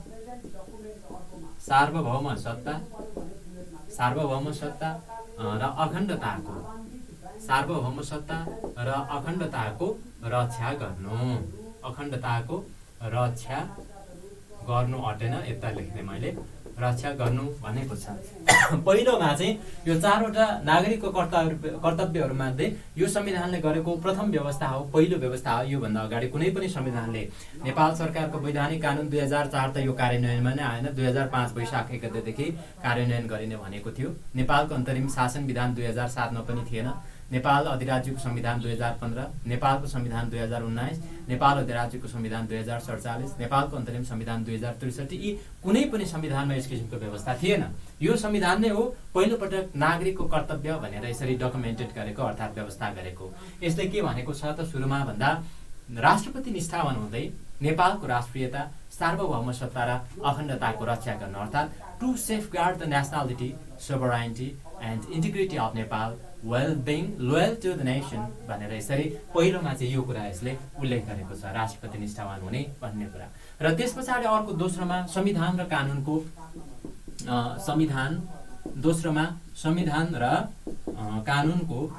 कानुनको के गर्नु त भन्दा पालना गर्नु। इङ्ग्लिसमा चाहिँ मैले लेखिनँ खालि भन्दै मात्र छु इङ्ग्लिस मिडियमबाट याद गर्नुहुने साथीहरूलाई पनि अलिकति सहज होस् भनेर संविधान र कानुनको पालना गर्नु अर्थात् यो भनेको to abide by the constitution and law भन्ने हो। संविधान र कानुनको पालना गर्नु दोस्रोमा। र अर्को भनेको राज्यले चाहेको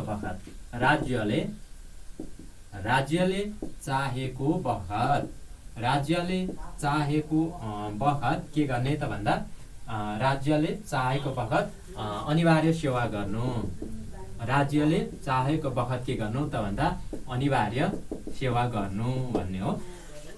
राज्यले चाहेको बखत अनिवार्य सेवा गर्नु to render compulsory service as and when the state so require भनेर राज्यले चाहेको बखत अनिवार्य सेवा गर्नु भन्ने कुरा चाहिँ यसमा उल्लेख छ। र अन्त्यमा सार्वजनिक सम्पत्तिको सुरक्षा गर्नु। सार्वजनिक सम्पत्तिको सार्वजनिक सम्पत्तिको